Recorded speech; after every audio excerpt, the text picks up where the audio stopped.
This is Atomic Shinobi and today I'm going to narrate what if Naruto was Fairy Tail's forgotten demon. If you enjoyed this video, please like, share and subscribe to this channel. Now wasting no time, let's start the story. For the top guild in all of Fury, it was a dismal day. After starting a conflict with Fairy Tail, Phantom Lord was now attacking them with great force. After barely surviving the first shot from Phantom Lord's Jupiter cannon, Urza and the other mages now had 15 minutes to fend off the second, more potent shot. Something odd happened as soon as Jose finished the ultimatum.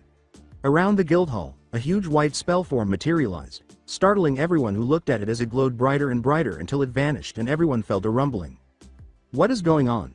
exclaimed Gray. When the rumbling ceased and they noticed that a portion of the ground had collapsed, forming a huge stairway that descended beneath the guild hall, Urza exclaimed in surprise, I don't know." A roar, like sound and more rumblings that sounded like footsteps climbing from the depths of the abyss beneath the guild hall were heard before anyone could comment on this. The booms grew louder and softer for a few seconds before a figure emerged and started to ascend the stairs. He was a young man with blonde hair, about Natsu's age if one had to guess, and he wore a red coat with black flames on the edge and black and orange pants. "Ya wwwwnn." The young man snarled, opening his mouth wide as he reached the top of the stairs. He stretched and opened his eyes blearily, looking around. "I don't know any of you." "Great," he said. The new youth looked around a little more, his cerulean eyes taking in the condition of the Fairy Tail mages, before turning to face the guild hall, causing the majority of the guild to fall in shock at the statement. He turned back around and stared at the moving Phantom Lord guild hall in front of him, his eyes a dark thundercloud. As many of the mages nodded, he said, "Are they responsible for what happened here? Are they the ones that hurt all of you?" he asked in a low growl, and again, there was a wave of nods. "Who is the guild master of that guild, and where is your guild master?" Kana said, "Jose Porla, and our master is Makarov Dreyar," as the blonde gave her a long look before continuing. "Makarov Dreyar is the guild master. Where is he?" As the blonde's glare intensified, Urza clarified, "He was hurt by Phantom Lord." He inhaled deeply before turning to face Phantom Lord's structure. "Jose," he screamed, "alarming Fairy Tail. You attacked my home, you attacked Makarov, and worse, you attacked my Nakama. You have made the last mistake you will ever make. You have pissed off the wrong man." When Gray noticed the blonde approaching Phantom Lord, he frowned and asked, "Who are you?" With an evil smile, Naruto sniffed the air several times before turning to face Natsu and exclaiming, "Dragon. Me? I am Naruto Uzumaki, the demon of Fairy Tail." "Yeah?" Natsu exclaimed, startled by the exclamation. Naruto commanded, "Take out that Jupiter cannon." Naruto smirked as he noticed the shades beginning to emerge, and Natsu exclaimed, "Right," as he and Happy took off to destroy the enormous weapon. To the surprise of everyone present, Naruto squatted down, jumped up, and began leaping up the enormous legs of the Phantom Lord base. "I hope you don't mind if I leave these to you. I am going hunting." Urza shook her head and looked at the shades, then asked, "Just who is that guy?" Soon after, Naruto entered the base and began to move through it, sniffing the air to find Jose and the person who had injured Makarov. He soon noticed a scent as he was walking, and he smiled when he recognized it. Naruto turned left and headed for the next hallway when he felt the floor begin to tremble. Knowing that this wasn't the result of an attack, he scowled. Naruto shrugged it off, knowing that there was nothing he could do about it. He kept walking down the hallways until he eventually reached the source of the odor, where he saw Natsu battling a mage who was striking him with an invisible attack. Naruto nodded and advanced, catching Natsu as he was flung backwards while sniffing the air once more. He patted his arm and said, "This scum is mine, easy dragon." Natsu exclaimed, "What?" As he assisted him in standing up, Naruto said, "You heard me. Go, there is another dragon in here that needs to be dealt with." "You sure? He is strong." Naruto smiled and nodded for Natsu to go, saying, "This scum is mine. I'm strong too." Naruto glared at the man in front of him as Natsu nodded and fled after saying that last word. "How sorrowful. Another young mage giving me his neck." Arya broke down. As he rolled his neck and assumed a fighting stance, Naruto smiled and said, "Don't worry. I'll give you a reason to cry in just a second. I haven't had a good fight in a long time. I'm going to enjoy making you bleed." After that, Naruto rushed forward while Arya merely threw more Zetsu spells at the blonde. However, the blindfolded man was startled when he somehow ducked under the attacks with ease and got close enough to strike him across the face with a right hook, sending him flying in the direction of a wall. Arya got up and cocked his head, a frown sliding into his mouth. "Who are you?" replied he. I have no knowledge of you. Naruto smiled at the man and said, I doubt you would. But all you need to know is that I am going to end you. Naruto sensed his power growing as Arya simply took off his blindfold in response. Arya sighed, but I hope will you be strong enough to entertain me. It is so sad that you have forced this to happen. Your death will be so sorrowful. But no one has survived Zero, the airspace of death, he said, raising his arms so that his palms were facing Naruto, with the left on the bottom and the right on top. He began inhaling as his spell moved toward Naruto, and the blonde only smiled. To Arya's surprise, the attack was drawn into the blonde's mouth rather than striking Naruto. You are another dragon? Exclaimed Arya, startled. Hey, you think I'm some dragon? Naruto laughed as he cracked his neck and patted his belly. No, I am something far worse. Dragons have honor, dragons show mercy. Me? No, I respect those with honor but will fight without when I have to. I don't know what the meaning of mercy is, but then again. What can you expect from a demon? Naruto took a deep breath, and then a great wind sprang forth, smashing into the mage and sending him flying into the air outside. We aren't done yet. Wind demon's slashing claw. He swung his fingers into claws, turning them into claws, and slashed into the mage, sending him smashing into the ground stories below with a massive dust cloud. Smiling as he landed on the ground and gazed at the injured mage sobbing in agony, he used the winds surrounding him to slow his descent. Arya yelled, No, stay away, as Naruto appeared above him.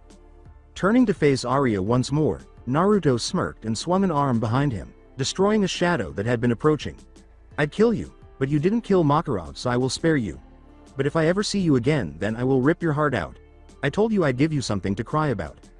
Before setting out to locate Makarov, Naruto turned and walked toward the mass of shades where he intended to cut loose some more.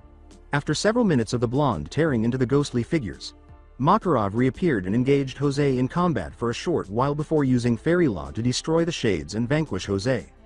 The guild exclaimed, Master, as they witnessed their master returning fully recovered. Makarov grinned as he glanced at the guild members, not noticing Naruto approaching the elderly man. I am glad to see my children are well. Kana started to say, Master, there is something that you should know. However, Naruto interrupted her, putting the guild master in a headlock and then naggying him. The blonde exclaimed, startling the fairy tale members, Nagi. Nagi Nagi Nagi Nagi. Makarov yelled, Damn it, let me go, as he struggled to get away. Eventually, he grew larger and grabbed the blonde, throwing him. Damn it Naruto, I told you to stop doing that. There was a moment of stunned silence while he gazed at the blonde.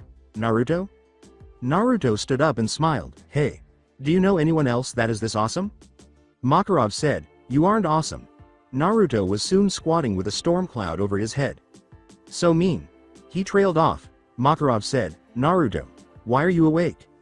Naruto said, Blame Jose and his Jupiter cannon. He recovered so quickly that the other members of the guild suspected he might have bipolar disorder.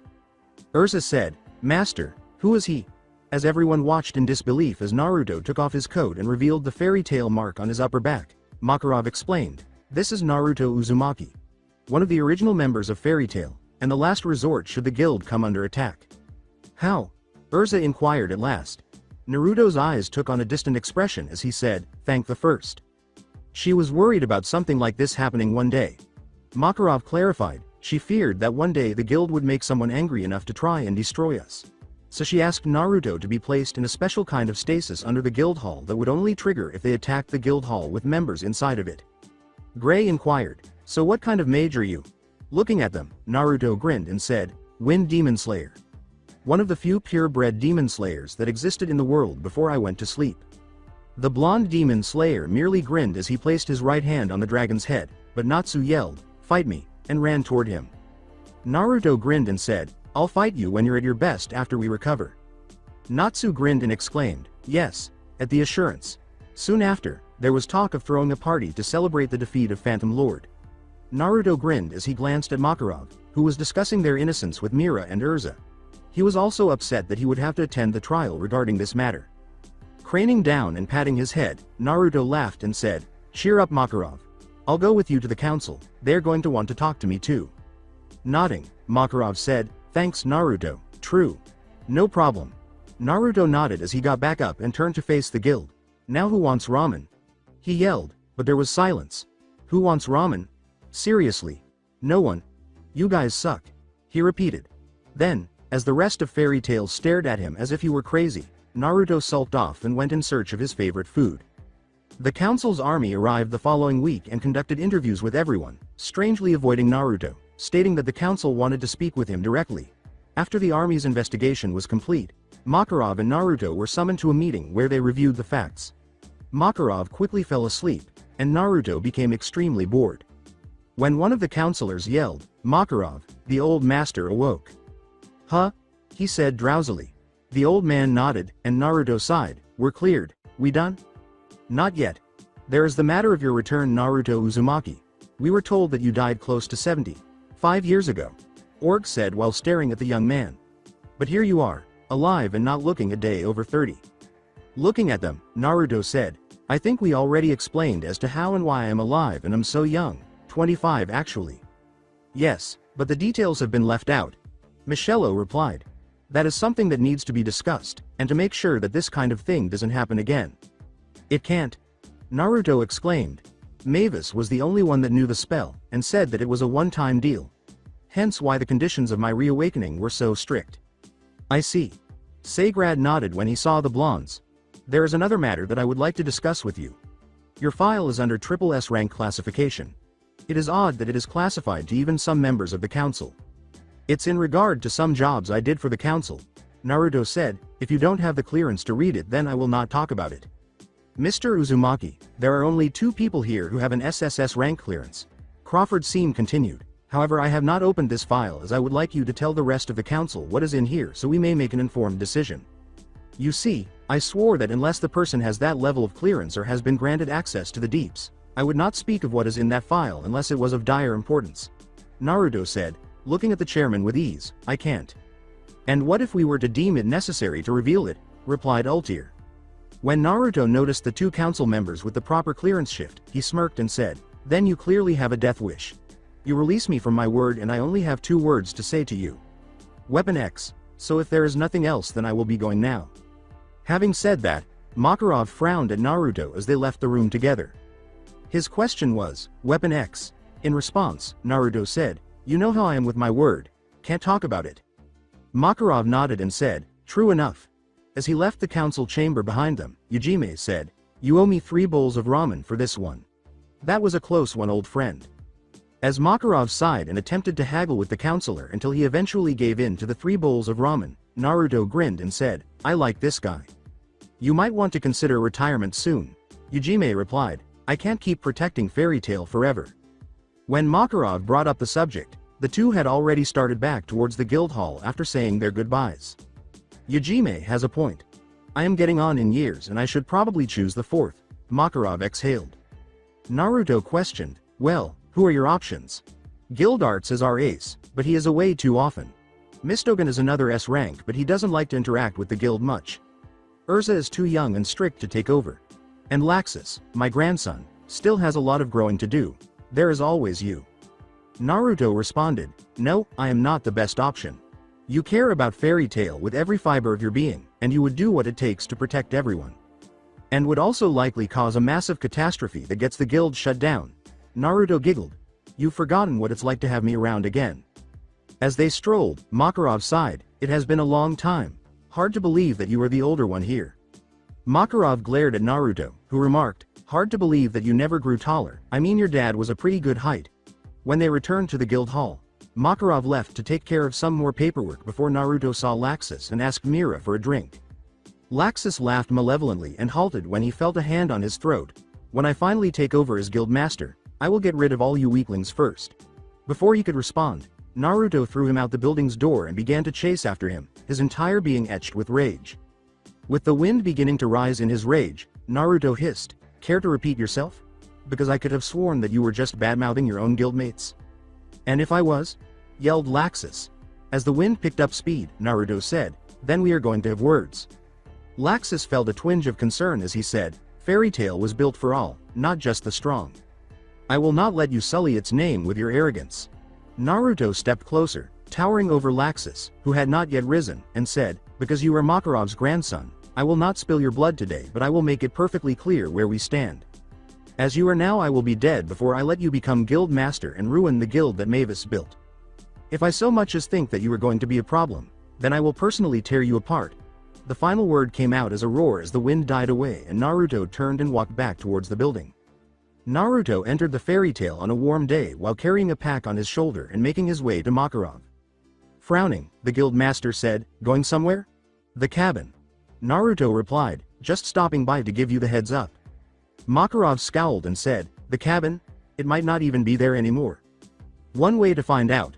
Naruto shrugged, adding, "I'll be furious if it's not." Because he didn't want to deal with Naruto in a bloody rage, Makarov blinked and prayed in silence that no one had destroyed it.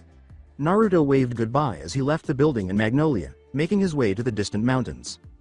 After Naruto had departed, Mira asked Makarov, "Where is he going?" "His cabin."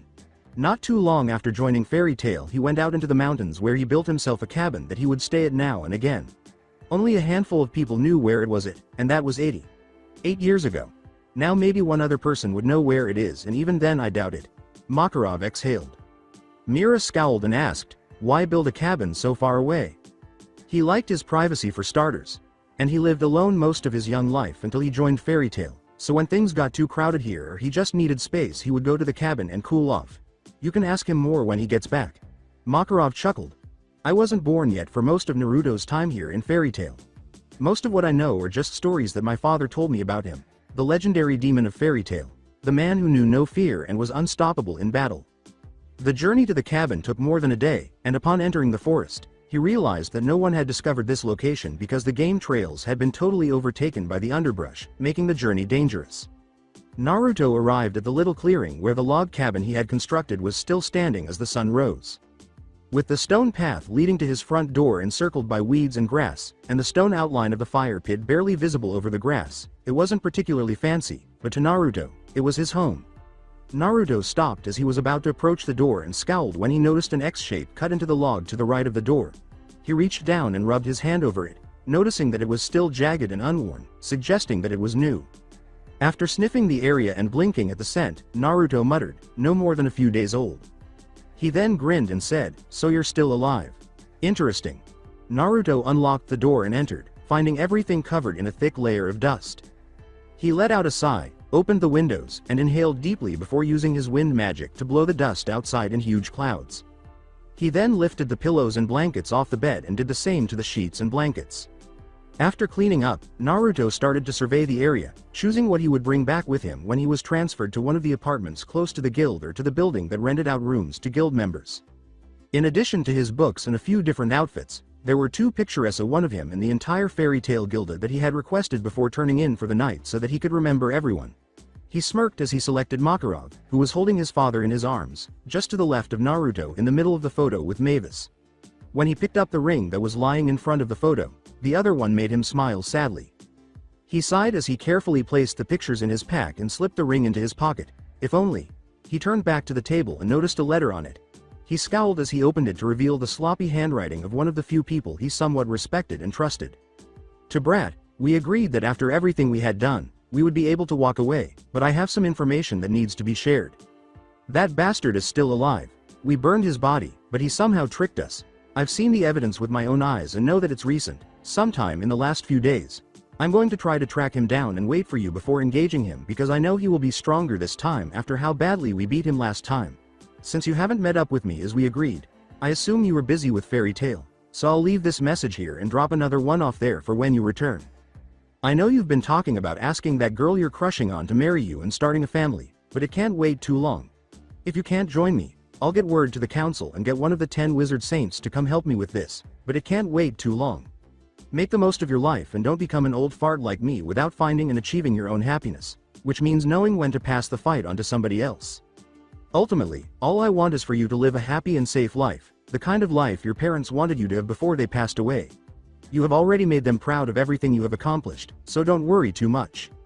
Your mentor and friend, Jiraiya P.S. Since I don't know if I'll see you again and I know how much you enjoy that stuff, I'm leaving 6 crates of sage sake at Fairy Tail for you.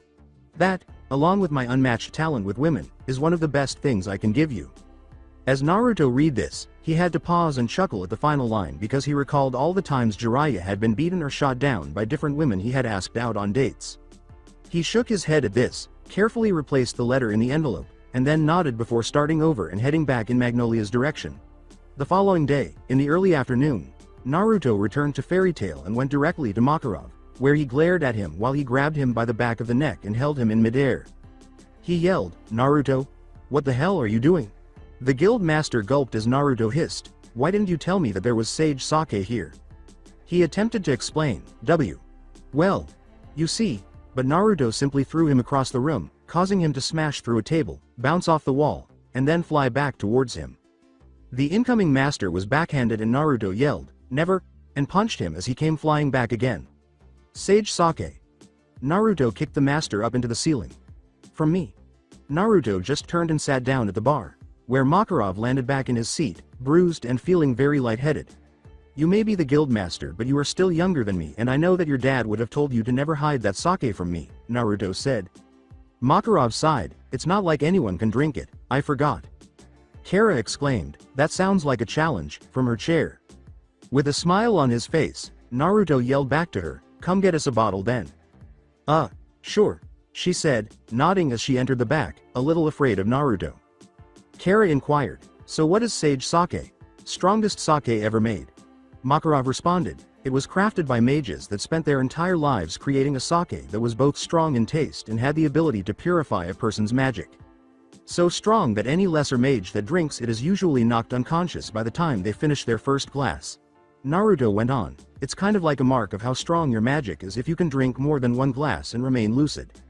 I still give all new S-rank mages one glass to see how much potential they have." Makarov grinned. "How have the newbies handled it?" inquired Naruto, who was obviously curious. "Well, Gildarts was lucid, but just barely. Mistogen was drunk. Laxus barely stayed conscious when he took his, but he was very young, so that may have changed. Urza tried it and actually liked it, though she was clearly drunk as well." Makarov gave an example. Mira brought up the bottle and said, "And that only finished off the first bottle. This is the second bottle out of the first crate. And I almost forswore liquor." Naruto chuckled as Mira simply grinned and poured him and Kara a glass of cheers. "Damn. You either made sure that no one was drinking this while I was asleep or you were all lightweights." "Cheers." Kara smiled as she drank her sake all at once, her eyes popping out of her head from the strength of the liquor. As he sipped his, Naruto merely grinned and looked at Kara, who was obviously very inebriated but only just barely conscious. She stumbled to her feet and collapsed to the floor, laughing, slurring, "That wash-a-moshing. Potential there." Naruto grinned and raised an eyebrow at Makarov, who nodded in the direction of the bottle. Makarov laughed and said, "I'll pass, it was always too strong for me." "And you call yourself master?" Naruto chuckled. "Good thing it isn't a drinking contest to get that position." As Naruto paused to survey the different guild members and noticed a few faces missing, this caused a few other guild members to laugh. "So where did the dragon and his friends go?" a man at one of the back tables exclaimed. "They had tickets that Loki gave Lucy to a hotel or something like that." Naruto turned back to the bar and sighed, "Pity. Was planning on sparring with the dragon. I guess I'll wait till he gets back." "Going to be a while," Mira said, "and knowing them he will come back having destroyed something expensive or gotten into a fight." Naruto laughed as he finished his sake, put the glass down, and relished the warmth the liquor was providing. "Ah, a kid after my own heart." Makarov inquired, "So your trip to the cabin went as planned?" "Yeah." Naruto nodded toward his pack, saying, "I picked up everything I was going to need and left the place ready to be reused at a moment's notice." Taking a ring out of his pocket, he stared at it with a melancholy expression that was out of character for the wild young man. "Hey Makarov," he said, pausing briefly. The older man said, "Yes? What was it like, being married?" With a sigh, Makarov turned to face Naruto and gave him a shoulder pat before saying, "It was some of the happiest years of my life. Grown old with my beautiful wife, raising my son and grandson. They were good times that I wouldn't trade for anything in the world. Did you know that I was going to ask her to marry me? There was a rumor my father told me, that you had planned on it before accepting Mavis's request." As he flicked the ring into the air and caught it before it struck the bar, Naruto sighed, could never say no to her. "I always wonder what would have happened if I had said no and lived my life normally." "You'd be dead now for starters, or extremely ancient." Makarov laughed. "You grandkids would likely be running around this guild causing as much havoc as Natsu. And they would be happy trying to live up to the standards that you set here." Naruto looked at the ring and sighed, "Maybe." Then he snapped out of his melancholy reverie and asked, "Hey Mira, "Do you have a chain or bit of string that I could use?" She said, "I have an old necklace chain that I don't use anymore." She went to a small box and removed a dark metal chain that was plain and appeared to be a little worn out. Naruto took the necklace, slipped the chain through the ring, clasped it around his neck, and let it drop to his chest. "Perfect." Naruto nodded. "Well, I better go find myself a place to live full-time now that I am staying for good," he said, nodding as he got up and picked up his pack. Makarov inquired, "Anywhere in particular?" Naruto waved his free left hand as he walked out the doors, responding, "Whatever speaks to me first." Examining the piece of mail in his hands, Naruto scowled. 2 weeks after Ethelian was fired, a new council had been established, and they had invited him to visit and talk with them. This presented him with a number of issues, chief among them being that he could already infer what they wanted him to discuss and was aware that they would probably be upset about his refusal. Mira noticed that he was looking at the letter and asked, "Problem?" Naruto sighed and said, "Maybe. The new Mages Council wanted to speak with him." Kara smiled as she asked, "What did you do?" Makarov snorted at Naruto's almost too hurried response, "Nothing that can be proven." "What was that about?" he asked. "I heard more stories about you than anyone else. You and Trouble are like Siamese twins."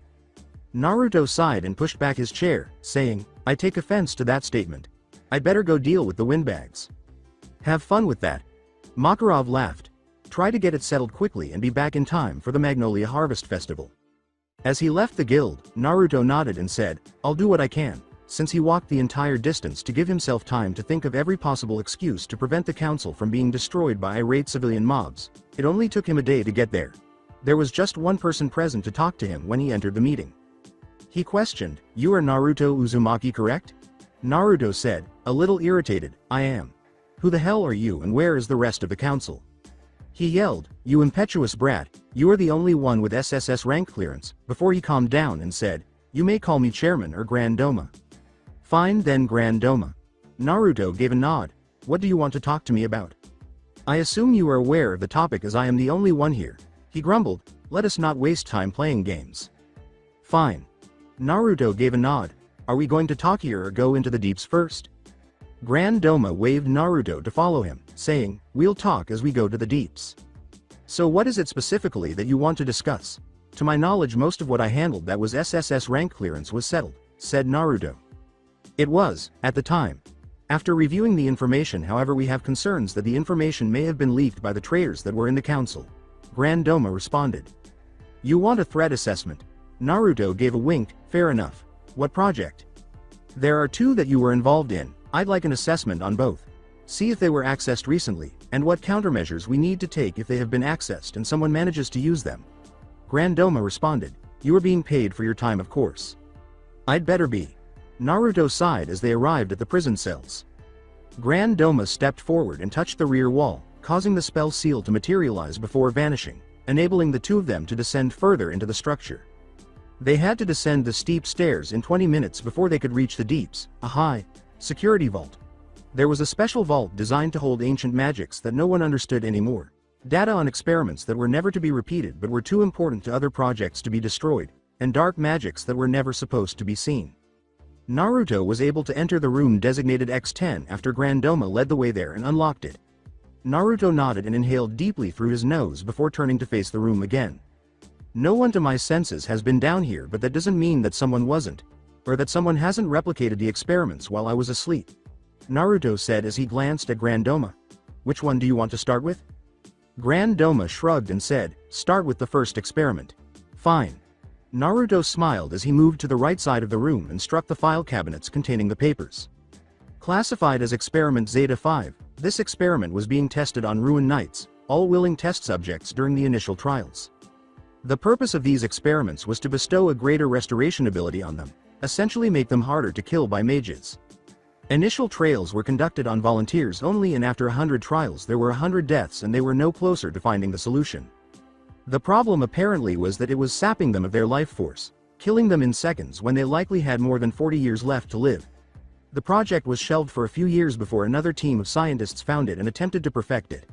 There was only one success, and it ties directly into the other experiment in this room. Grand Doma scowled and asked, "How so?" "The other experiment is classified as Experiment Omega 1. This experiment defied the laws of nature in the eyes of many people and was conducted on unwilling test subjects. Naruto started to snarl. The purpose of these tests was to bestow magical abilities onto a normal person. To essentially flood their bodies with liquefied lacrima, in hopes that it would take and give them magic. The plan was to build an army of mages out of normal people to destroy dark guilds and any guild that the council didn't approve of. Thousands of people died before they combined this project with Zeta 5, giving them only one survivor before he destroyed the project and all of its staff himself. Codename Weapon X. Weapon X, so he was a normal man turned mage? Not quite a mage. Naruto breathed a sigh of relief. X was subjected to some of the worst tortures imaginable because of this experiment and gained something that is not quite a true magic. He gained the healing ability from Zeta 5 in a very weak, but still very deadly, form of body alteration magic. When the test was finished, X snapped and killed everyone inside the lab and fled into the wilderness. That was when I was hired to track him down and kill him. I didn't learn any details until I tracked him down and he calmed down enough to speak again. Once he told me what happened, we made a pact. I would ensure that the council would never do such a thing again, or make sure that all of Fury knew what had happened. In return, he would never seek vengeance against the council. You let him live even though you were hired to stop that beast? He was a man forcefully turned into a beast.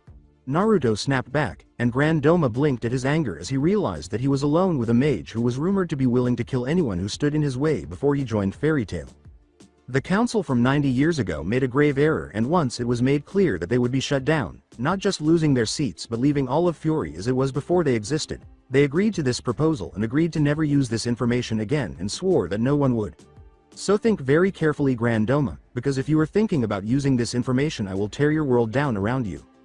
The man looked at Naruto's still, enraged face and nodded, saying, I understand. I just want a threat assessment on what to do if someone made another Weapon X. The original would turn up again and likely kill those responsible. Naruto laughed. He can't die, and I suspect he is still alive today. He is? I only suspected, but I could be wrong. Naruto said, anyways, should another one be created, you have a few options. The best one is Taos the Ruined Knights to keep them in one place while you use enough mages to paralyze them. Once that's done, you need to stab them through the heart, keep it there. They can't heal from a wound that is still there, but they won't die either. Manage to keep a weapon of some kind in that wound at all times and they will be stuck in a constant state of death. But should they escape, they will go on a rampage that you wouldn't believe. Your best and safest bet is to talk and reason with them. As long as you are not responsible and punish those that are, the person should be willing to listen to reason. Grandoma noted, that is working on the assumption that they are using an unwilling test subject. Do you know anyone that would willingly put their life at risk for the weakest magic you can imagine and never being able to die no matter what is done to you? Your odds of survival are 1 in a million, and even then there is not guarantee that it will work the same way twice. I see. Is there anything else that we should know? You can read the files if you want all of the technical details, but I didn't want to know any more than I already did when I first handled this, Naruto said, making his way to the door. That should cover it. Grandoma nodded as Naruto walked away, saying, of course. Speak with the secretary on your way out, they will give you your pay. Returning to Fairy Tail a day early because the festival wouldn't start until the following day, Naruto wasn't rushing. When he heard what sounded like fighting coming from Magnolia, Naruto was not far away. Naruto paused on a hilltop with a view of the town and observed the raging fights among the guild members, noting the absence of Natsu and the female guild members. Laxus. Naruto snarled as he began to make his way to the town, accompanied by an unfamiliar acquaintance. He carried multiple staves on his back, was fully clad in a black cloak, and his movements conveyed his anger. While they were walking, Naruto questioned, Mistogen or Guildarts? Mistogen. You? Naruto Uzumaki, demon of Fairy Tail. As they entered the town, Mistogen nodded and said, ah, I had heard stories about you from the master. Laxus needs to be stopped. Naruto grinned and nodded, cracking his neck. Agreed. I guess it's time to discipline the kid. Mistogen laughed at that and began to move to the roofs as Naruto leapt from building to building, pointing out that whoever had placed the different spells he could keep smelling in the air obviously hadn't intended for someone to pass by a rooftop. Naruto found Laxus and sniffed the air several times before smiling. Naruto leapt from building to building, heading straight for the church before skidding to a halt just outside. As he moved forward, Naruto kicked open the door, causing Laxus to blink in surprise. Found you. Naruto smiled as the wind began to pick up. I don't know what you did, or how you did it. Personally, I don't give a damn about the how. But you turned your nakama against each other. You raised your hand against Fairy Tail. I warned you what would happen, Laxus Drayar. The wind increased to a roaring gale as Naruto yelled Laxus's name, and although a little alarmed, Laxus smiled as lightning blazed from his fingers. "You think I'm scared of you?" "No," Naruto smiled, "I know you are." Laxus laughed and threw a lightning bolt at Naruto, who swung an arm in a dismissive motion and the lightning was blasted away by the wind.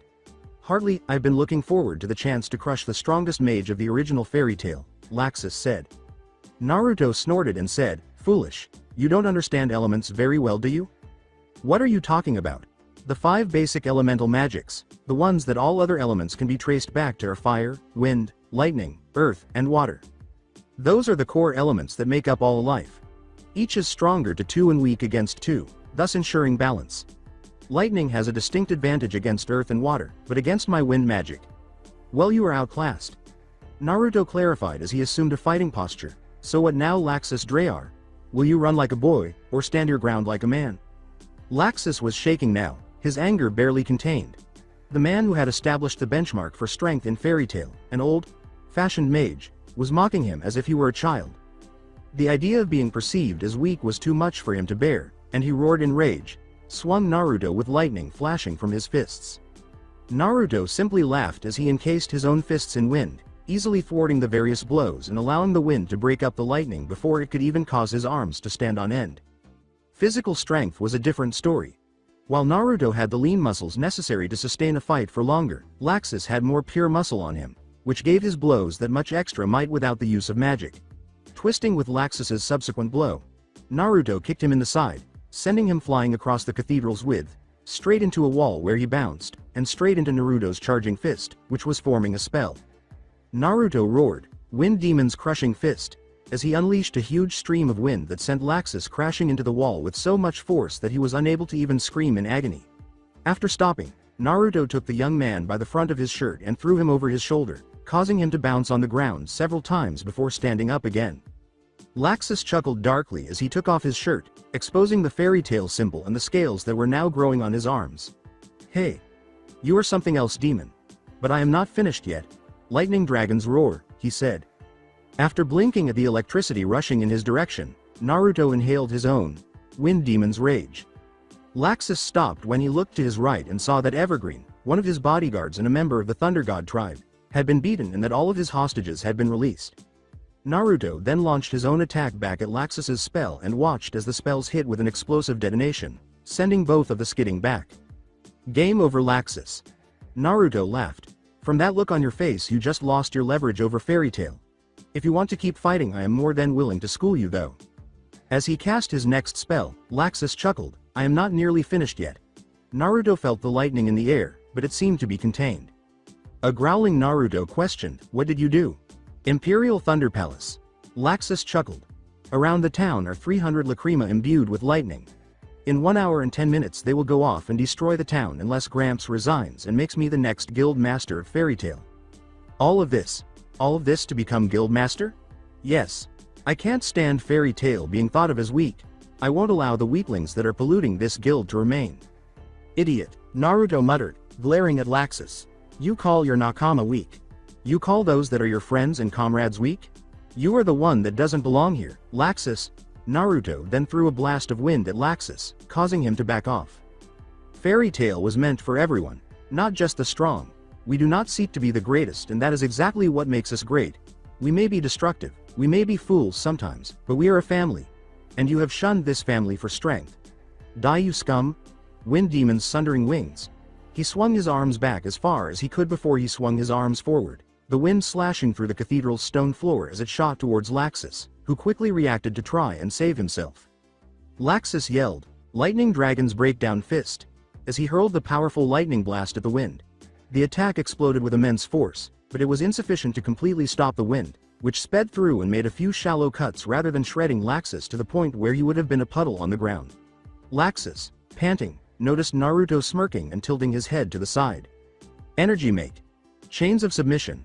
Naruto hummed as he clenched his left hand into a fist and slammed it down onto his open right hand, where a pure white spell seal appeared. "You survived that? Maybe I underestimated you." Hundreds of pure white chains sprang from the spell seal, encircling Laxus and binding him until he appeared to be in a cocoon. Naruto moved his hands and spoke after he was fully encased. As he turned and began to walk away, Naruto laughed and said, "See, I'm not just a one-trick pony. Had to learn early on that I needed a backup magic against enemies that are skilled enough to counter my demon-slaying magics, or have a massive advantage against me. That will hold you for a while we deal with your toys. Don't go anywhere.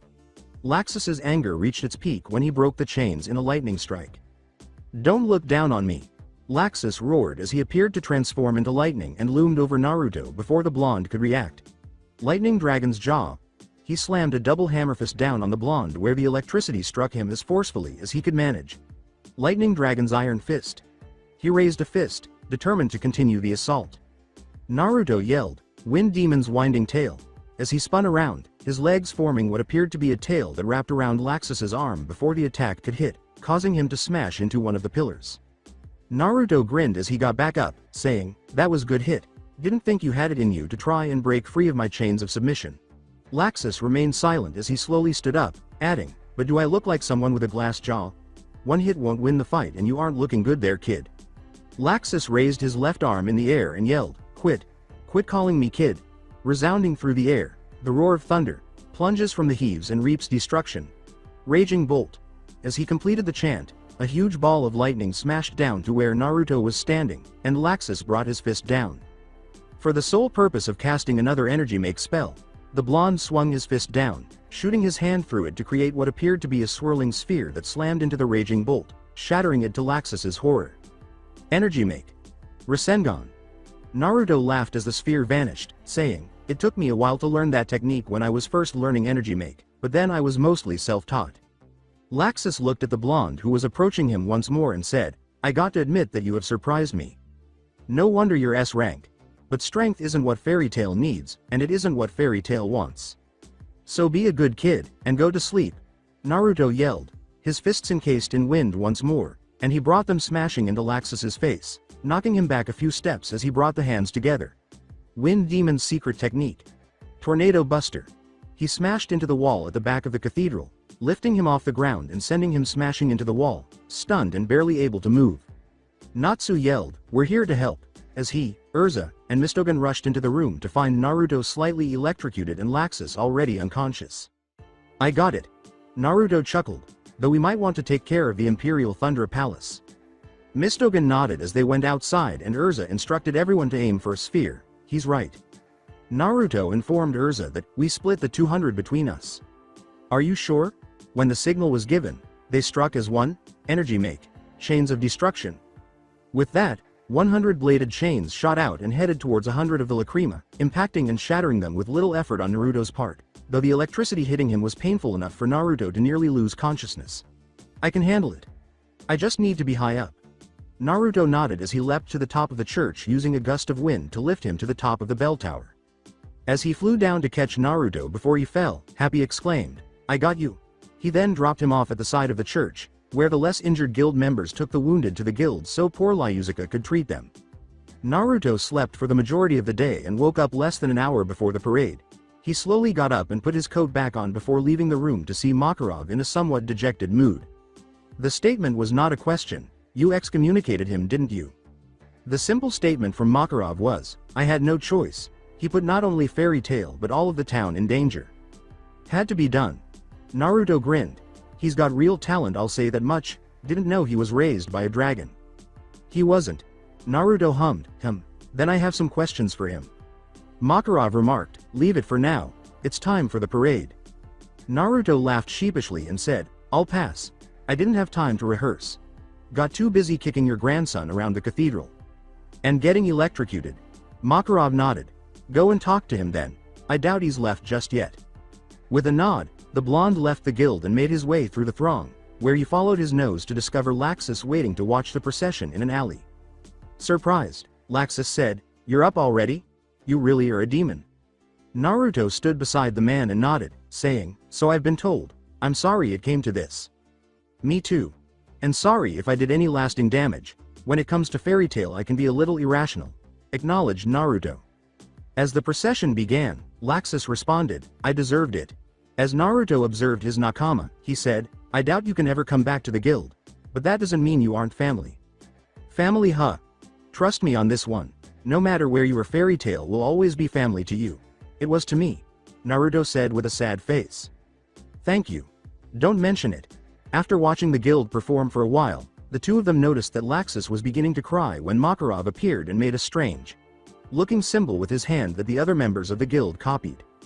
As he left, Laxus remarked, "They're family, and I let them down." Maybe. But that doesn't mean you can't make amends. Family is there to knock sense into you when you get a big head. Naruto replied, "And by the way." "Yes? Who gave you the Lightning Dragon Slayer abilities?" "My dad." Naruto nodded and began to depart, saying, "Goodbye Laxus Drayar, safe journey to you, I see." Laxus gave this a nod as he turned to leave Fairy Tail, but not before winning the demon's support. As he and Makarov sat in his office reviewing the message they had received, Naruto scowled. Naruto nodded thoughtfully, saying, "Even though I don't know anything about this particular group, it would be a good chance to bust their nose." "I doubt you would. The only member of the Balam Alliance that you would likely know is Tartaros." Makarov responded, "But who should we send?" "Well, I doubt that each guild will send more than 4 combat mages, so why not Urza's team?" replied Naruto. Makarov blinked. "You don't want to go?" "Nah. As much as I love busting a dark guild, I'd rather have the odds against me." Naruto laughed. "So send them." Makarov concurred, "Yes, they should be suitable for the task." Naruto walked out of the office and headed for the job board, saying, "Sounds good. I'll let you tell them. I need to find a job." As always, his desire to fight accompanied his positive mood. After examining the different positions, he eventually found one that paid well for an A rank and involved eliminating a slightly larger dark guild. Naruto picked it up and turned to see that Makarov had already explained the alliance with Blue Pegasus, Lamia Scale, and Cage Shelter to Natsu, Gray, Lucy, Happy, and Urza. Naruto scanned the room, found the person he was seeking, and approached the metal-studded Gajeel. Naruto grabbed his shoulder and began pulling him out the door, smiling, saying, "Let's go. We're going hunting Scrappy." Gajeel yelled angrily, "Hey, let me go, damn it, and who are you calling Scrappy?"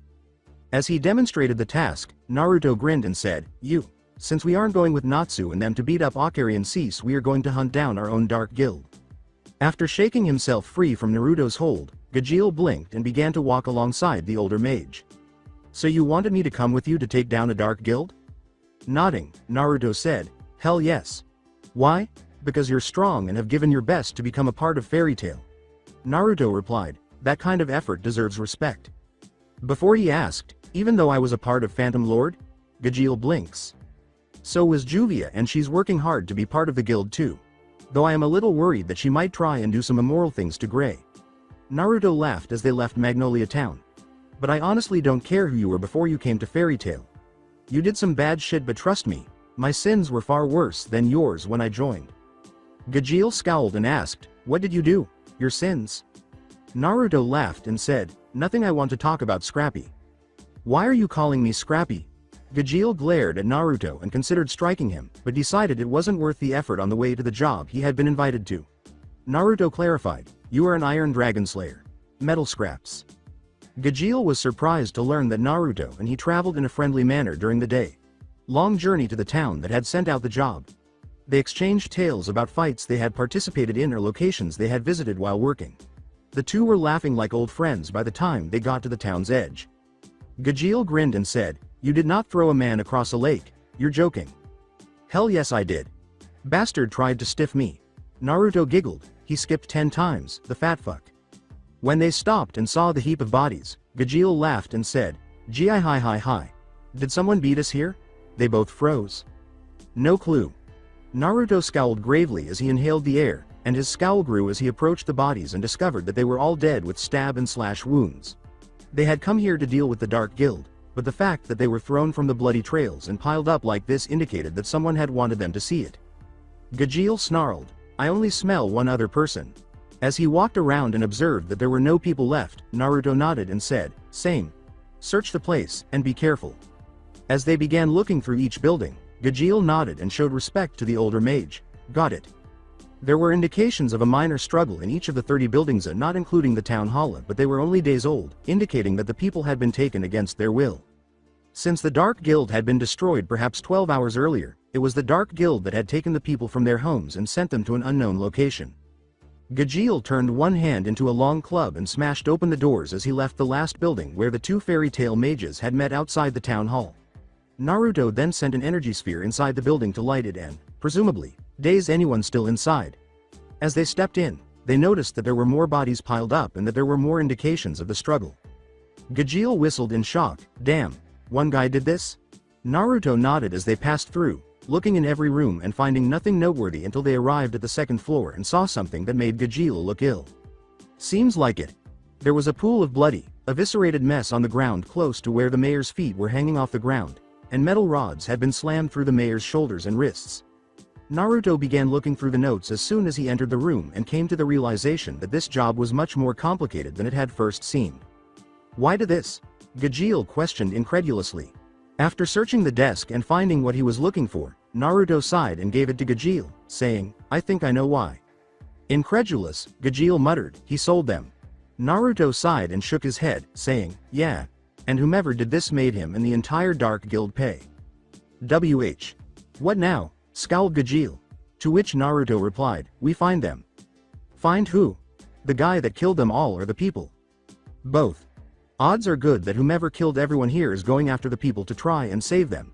I don't approve of the needless killing, but that doesn't mean I am going to leave the innocent to suffer. Come on.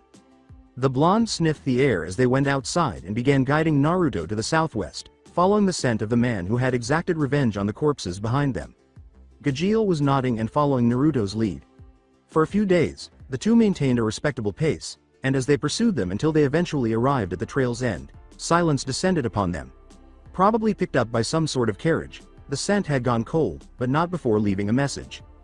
Gajeel looked at Naruto, blinking in bewilderment. Bloody mound? Any ideas? He asked. A few. This is where we part company. Gajeel. Head to the council and inform them what happened in the town. What about you? I'm going to look into this clue. I'll file my report later. Naruto murmured, sorry that this turned out to be a bust. Gajeel smiled and turned to go, saying, we'll go hunt another Dark Guild later. Naruto walked with a sly smile on his face, moving westward across the field until it began to transition into a more rocky wasteland. Naruto had only visited Bloody Mound once, primarily because it was difficult to reach the top of the plateau, but also because of the reason for his previous visit. Slowly but surely, Naruto ascended the red rock, and when he reached the summit, he saw the familiar silhouette of the short, dangerous man. Naruto halted in the middle of the plateau and exclaimed, been a long time, huh Logan? Saw you found my cottage. Logan turned to Naruto and snorted, took some time. You disappeared for a while, bub. Despite being short at roughly 5 feet 3, he was not a lightweight because he had a lot of muscle mass. His face was fixed in an almost permanent frown, and his hair stood up in 2 spikes on the side of his head. Naruto laughed and said, you barely aged. Mavis asked me to. Same could be said for you. I was sealed away so I wouldn't. You've been around this entire time, must be tough. It can be. Especially when the one person you're counting on to keep his word disappears because some girl asks, he growled. What are you talking about? I kept my end of the bargain. No one has gotten access to the research that shouldn't, and I checked the room myself. No one was in there recently. He yelled, then why are they doing it again? Who? Doesn't matter. I only managed to shut down one of their groups. It was a bigger one, but they got a few hundred new test subjects now. Logan sighed. We'll find them then, and make sure that we shut it down for good. Holding Naruto's gaze, Logan remarked, not happening, bub. You had your chance and you fucked up. Logan, you swore to me. I know what I promised, Demon. Logan interrupted him. But you didn't hold up your end of the deal. If they succeed, then I will do what it takes to stop this once and for all. Logan, you are walking a dangerous line here. You cross it and I will stop you, just like I did last time. Logan grinned as he raised his right arm, maintaining a straight wrist as 3 claws emerged, but they were unquestionably different from the last time Naruto had seen them. I ain't the same as I was then. His claws were composed of bone, dense and powerful but not particularly harmful, when he had first clashed with Logan. They appeared to be sharp enough to cut through anything now that they were made of metal. Curious, Naruto inquired, you learned to control it? There was a pause before Logan said, look Naruto, you did right by me all those years ago, and I haven't forgotten that, but if they do to someone else what they did to me, I can't and won't just let it go. Logan responded, had plenty of time to learn. I know. Naruto murmured, just promise me you won't do anything rash, old friend. Logan grinned and said, if they succeed, I will raise all hell. He started to walk away but stopped when he heard, one more thing. There's a new player on the circuit. They're trying to get into the Balam Alliance. I don't make promises that I don't intend to keep. Naruto scowled, really now? Got a name. Called Vindicta. They got some real muscle, and if what they say is true, they may be more dangerous than the council thinks. Logan responded, just a friendly warning. Naruto nodded and let the elderly warrior go, gazing out over the stony wasteland. Thanks. He would have to begin looking for this thread before Logan discovered it and exacted his retribution on everyone in Fury if everything Logan was saying was accurate. In addition to his caution regarding this Vindicta, Logan generally avoided dark guilds, but if he had mentioned them, someone would have approached him, indicating that he was being recruited. When you combine that with the fact that someone had restarted the experiments, Logan and whoever this new Weapon X was joined a new, strong dark guild that would probably help them exact revenge and cause chaos throughout Fury. Naruto remembered something he had heard so many times as a child as he continued to stare out. When faced with enemies, you kill them all before they can grow strong enough to hurt you first. Feast on their flesh if you so desire. Drink their blood if that is your whim. Leave nothing behind you but corpses, and no one will ever dare to cross you, my son. Then Naruto turned away from the wasteland and headed back towards civilization, muttering, No, I will not be a monster just to end a potential threat. I will do this the way that Mavis would want me to, not the way that you would, mother. I will be more than you wanted me to be. I will be what she saw in me that day, and I will make her proud. Sighing, Naruto made his way back into Magnolia Town. He had spent several hours with the Mages Council, telling them that even though no one was in the room, there were indications that the Weapon X experiments were being carried out once more. He also relayed Logan's warning to them to watch out for Vindicta and to share any information they knew about any of them with him. They hadn't been happy with that arrangement, but they agreed to keep quiet after Naruto promised to ensure that the public was aware of this threat if they didn't comply, and they made it an official and continuing task. When Naruto stopped and smelled something new in the hall, he proceeded to walk towards the guild hall, putting as many safety precautions in place as he could. As he entered, he noticed that a party was in full swing. He looked around the room and followed his nose to the newcomer. She appeared to be having fun with the other guild members, despite the fact that the cat next to her appeared to be not happy. She was around 10 years old, had blue hair, and was wearing a green dress.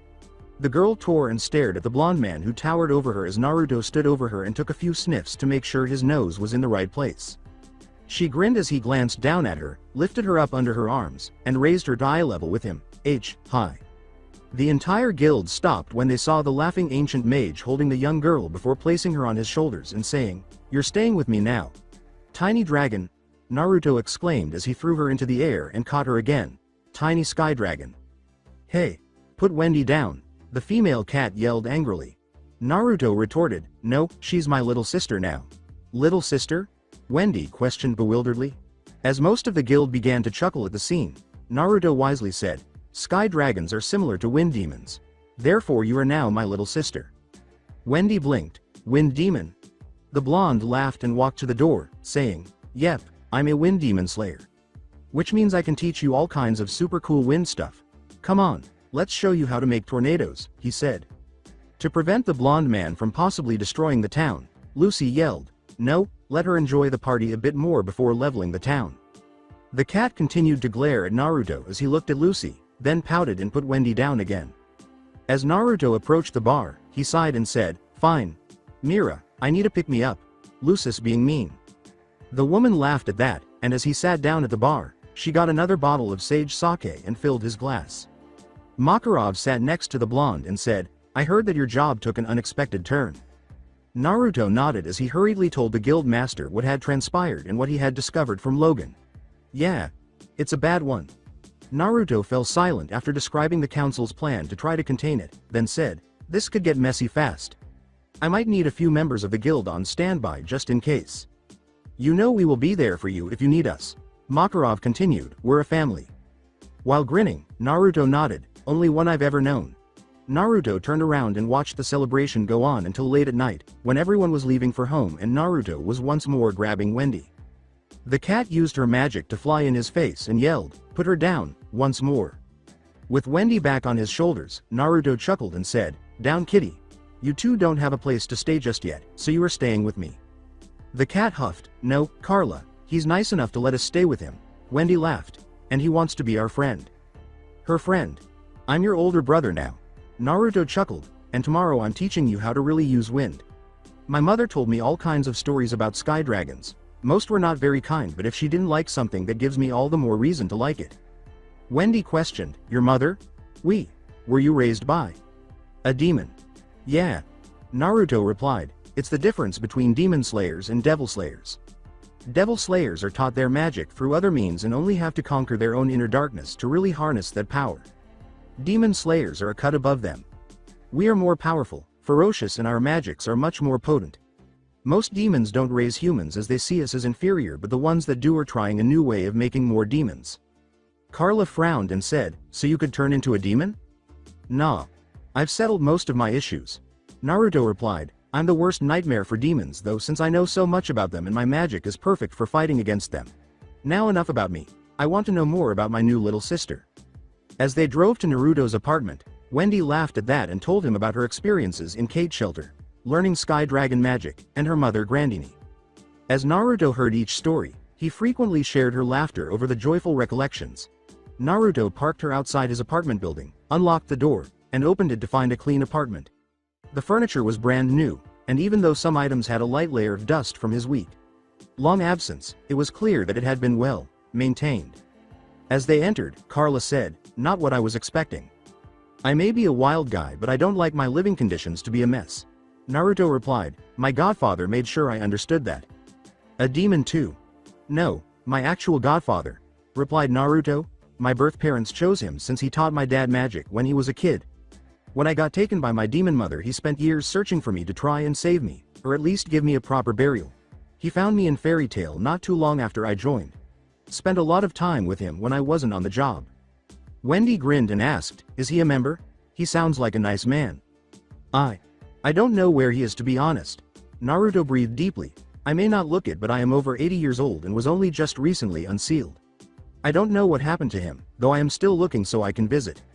Wendy looked sad as she said, oh, I'm sorry, don't be. Naruto responded as he motioned for her to follow him. You've got the run of the place. You want to eat? The kitchen is right there and the fridge is fully stocked. The guest bedroom is all yours, and if there is something that you want done to it, you let me know and we'll fix it first thing tomorrow. You need anything, you just tell me and I'll take care of it. Wendy grinned as she peered into the bedroom and said, thank you. It was a basic full-size bed with a blanket, blue sheets, and a couple of pillows. One wall had a dresser, and the other wall had a tiny closet. While lying in the bed, there was a clear view of the sky through a small window that looked out onto the street. Carla and Wendy took another look around the room before Wendy grinned and took a seat on the bed. Gazing at Carla, Naruto questioned, everything to your liking then? The cat nodded and said, yes, thank you for your hospitality. As he made his way to the other bedroom, Naruto retorted, you're Wendy's friend. I'll be calling it a night, so keep it to a dull roar, you two. Good night, Wendy yelled after him as she heard his room's door close. Carla sighed, he's as odd as the rest of them. Yeah, but he's just as nice. Wendy laughed, he even gave us a nice place to stay. Carla jumped onto the bed and nodded, yes, but I'm worried that he might be dangerous. Because a demon raised him? Yes. With a smile on her face, Wendy lay on the bed and gazed up at the sky. He doesn't seem dangerous and everyone at Fairy Tail trusts him. I know he's going to be a great friend to us. Carla simply shook her head, but she felt that before passing hasty judgment on someone who was providing Naruto with a place to stay without expecting anything in return, it would be best to give him some time. As he got ready to demonstrate the actual force of wind to Wendy and Carla, Naruto took them outside the city the following day. Wind magic and sky magic are very similar. Naruto started out. The key difference is that most sky magics tend to be focused on a healing aspect more than a combat one. In the end, the two are two sides of the same coin. Whatever a Wind Slayer can do, a Sky Slayer can do as well, and vice versa. So you could learn healing magics if you wanted to, Carla said. I could. But that's not my style. Naruto laughed. And I can tell that most combat magics aren't your style either, Wendy. You can, exclaimed Wendy, shocked that he could read her that way. I'm good at reading people. Naruto laughed out loud. Now what I can teach you is a very different way of using your magic instead of the way you were taught. What do you mean? The thing about sky magic is that you focus on the broad picture too much and miss out on the little things. Naruto clarified as he twisted his hand as a slight breeze passed them. Wind is always moving, always flowing. It never hits resistance head on, it always moves past it and wears it down. With that mindset, wind is also a cutting element as well. Wind slashes apart anything in its path and is capable of great damage against other elements, particularly against lightning, since lightning is naturally weak against wind and sky. Wendy questioned, but isn't wind also an enhancing element? That it is. Naruto grinned and nodded. Wind can be used to make other magics more powerful, not just by enhancing the mage or using Unison Raid, but by enhancing their spell. If Natsu were to use his Fire Dragon's Roar and then you sent a blast of wind behind it, what would happen? After a brief exchange of scowls, Wendy said, the fire would get bigger. Wendy looked at Naruto with stars in her eyes as he explained, and he continued with a smile on his face, now let's get started. Exactly. It's not Unison Raid but simply using the natural world to your advantage. Naruto nodded. Out of all the elements for Magic Wind is the most versatile because it has no true form, and there is no way of stopping the very air because without it everything dies. It can be weakened and it can be polluted but it cannot be stopped. Wendy learned more about the sensation of wind and how it affected her skin thanks to Naruto. She was fairly knowledgeable about this, but Naruto clarified that the air itself felt different from the wind. Smells could be as easily hindered or carried farther by wind. As he sent her more light blasts of wind and let her get a feel for noting the composition of the wind, he had her note a number of other factors that could also affect things, such as the amount of moisture in the air. After mastering that, Naruto proceeded to manipulate the wind without the use of magic, akin to Natsu's ability to create fire without resorting to an attack. Wendy found this to be fairly simple as well, but Naruto insisted that she follow all the instructions precisely and not skip any of them because failing to do so could have quite different consequences.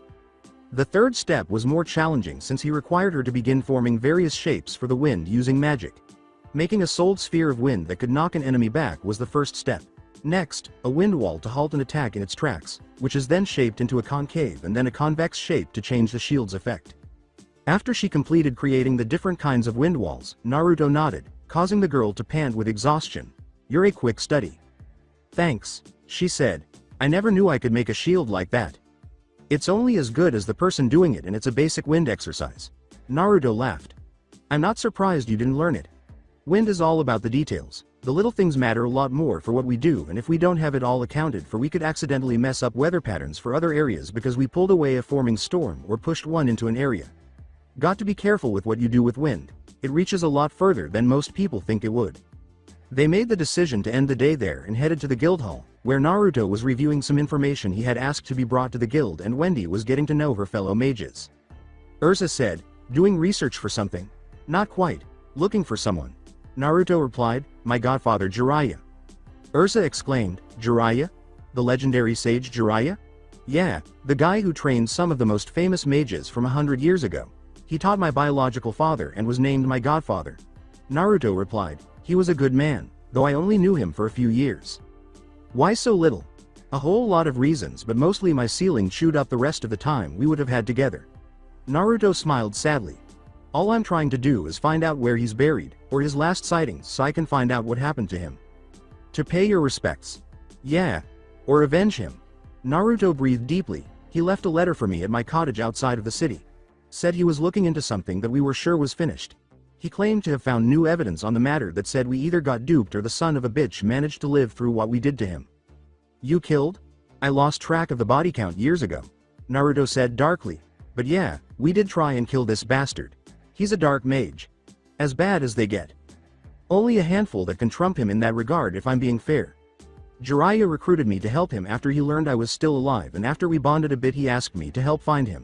After seeing his handiwork I was in all the way. What did he do? Some of the most horrific experiments I have ever come across. Killed thousands of people for his ambitions and as far as I can tell might have actually found a way to cheat death without being cursed. Thousands? That we know of. Personally, from what I learned, I would put the body count a lot higher. Naruto breathed deeply. The thing is that this was Jiraiya's quest. If he was still alive, then Jiraiya would track him down no matter where he went and make sure that he was stopped. Why didn't the council get involved? Jiraiya didn't trust them with this. He had reason to suspect that the bastard had access to their intel and we could never prove otherwise. Not to mention the fact that the early incarnation of the council wasn't exactly the greatest group of people. Most of them were bureaucrats and didn't understand what it was like to be in the thick of it. To them it was all about what was on the paper in front of them, and one dark mage weighted against dozens of dark mages in a guild together wasn't a tough choice for them to make. It was why Jiraiya and I worked on this. And you didn't ask anyone in Fairy Tail to help? Not really. Naruto exclaimed. It was a point of contention between me and a few members at the time. Makarov's dad in particular. They wanted to help us, but Jiraiya didn't want to get them in trouble for what we would have to do. Fairy Tail was still a young guild back then, and in the end Mavis agreed to back off when I promised to come back alive no matter what.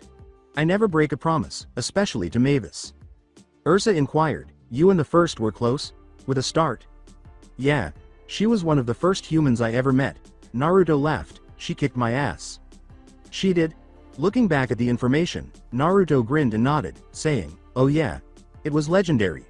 I might even tell you about it one day. Ursa simply laughed a little while Naruto kept his eyes on the data in front of him. It was shocking and humbling to learn that he had fought the first and had collaborated with a man who had trained some of the 10 wizard saints. Those few details had been more than anything he had ever told anyone outside of Makarov. A few days later, Naruto heard the bell ringing while he was seated at the bar once more. Naruto turned to face the other members of the guild and noticed that they had become more alert. What's with the bell? He yelled. With a joyful smile, Natsu said, Guild Arts is back. Naruto said, you mean our ace, sweet? Carla frowned as she asked. As he stood up and made his way to the door, Naruto smiled and said, yeah. I've been looking forward to meeting the strongest man and seeing if he is as tough as I heard. He noticed that the town was being raised up a bit because a wide path had been made straight to the guild. So that's the Guild Arts shift that you told me about, Naruto said.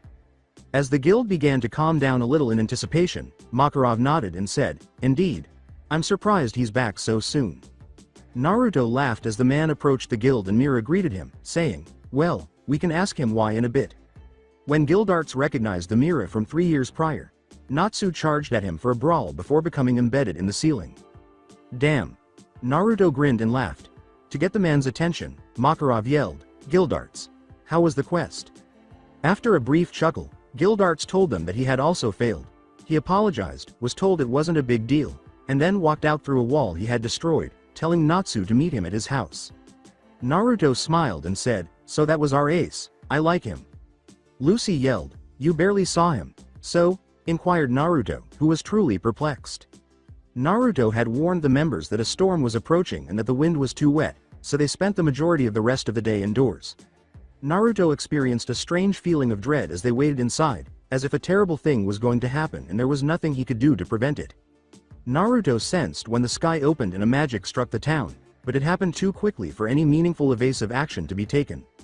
Naruto, who had only a few seconds to act, muttered a curse as he wrapped himself in his energy make and put himself in a magically sealed bubble that would open after a full day had passed, acting as a failsafe in case he was ever taken prisoner by a member of Tartarus. He could still hear and feel things around him from inside his bubble, which allowed him to know that Lucy was safe and that Natsu and Wendy were still free and traveling toward the magical disturbance he could sense from above. After the unsuccessful attempt to capture Fairy Tail in Edalus, Ursa Nightwalker was summoned to the capital, where she was met by the king. Nightwalker bowed before the king, saying, Your Majesty. Captain Nightwalker. You have failed to once again apprehend the Dark Guild Fairy Tail. The monarch said, We cannot allow them to continue to use magic as they please, and since they have managed to elude you I have chosen to send another in your place. Another? Nightwalker blinked in surprise when she noticed a figure come out of the darkness to stand beside her, and he also bowed to the king. Nightwalker exclaimed in disbelief, Naruto Namikaze? You released him from stasis? Namikaze knelt down and said, Indeed. How may I serve you, your majesty? When the seal eventually expired and he was set free, Naruto muttered to himself, In hindsight maybe a full day of waiting is too long. He got to his feet and looked around the ruins before glancing up at the enormous spell that was hanging over them. A voice that sounded familiar said, So you're free as well. As Naruto turned and saw the man's face fully exposed, he nodded and said, Mistogen. You know, you look a lot like that former counselor. Jelal, I know. He replied, That's because I am not from Earthland like you are. I am from Edalus. Naruto shrugged and asked, So what happened? That right? Well, doesn't matter. Anima. It's a device that they made in Edalus to siphon magic from this world. I have done what I could to hold it back but it's grown too strong. Naruto grinned and said, So we go there and stop it. It won't be easy. So?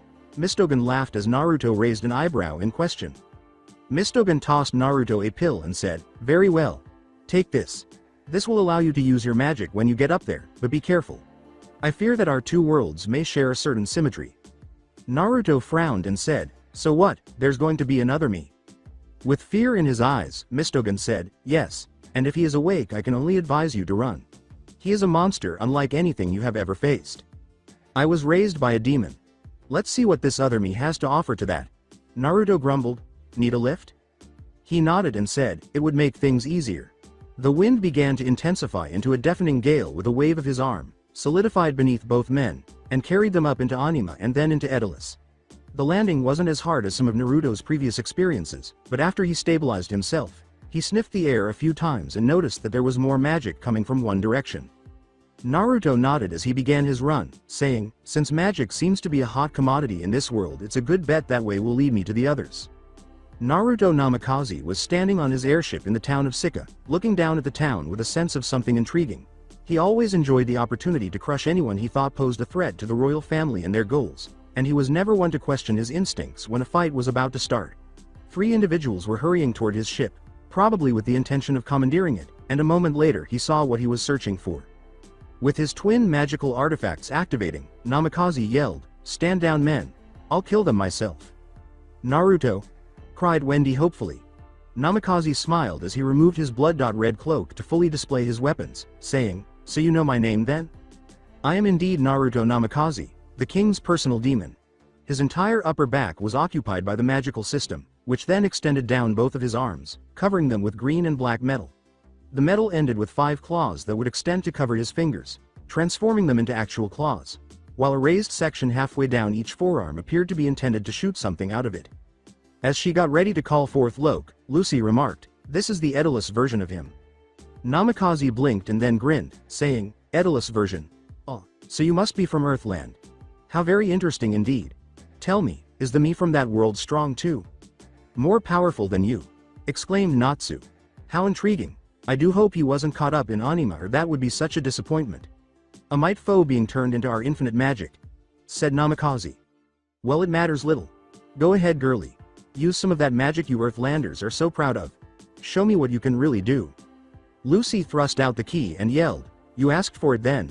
Open the gate of the lion, Loke." But instead of the lion's spirit, a totally different spirit showed up.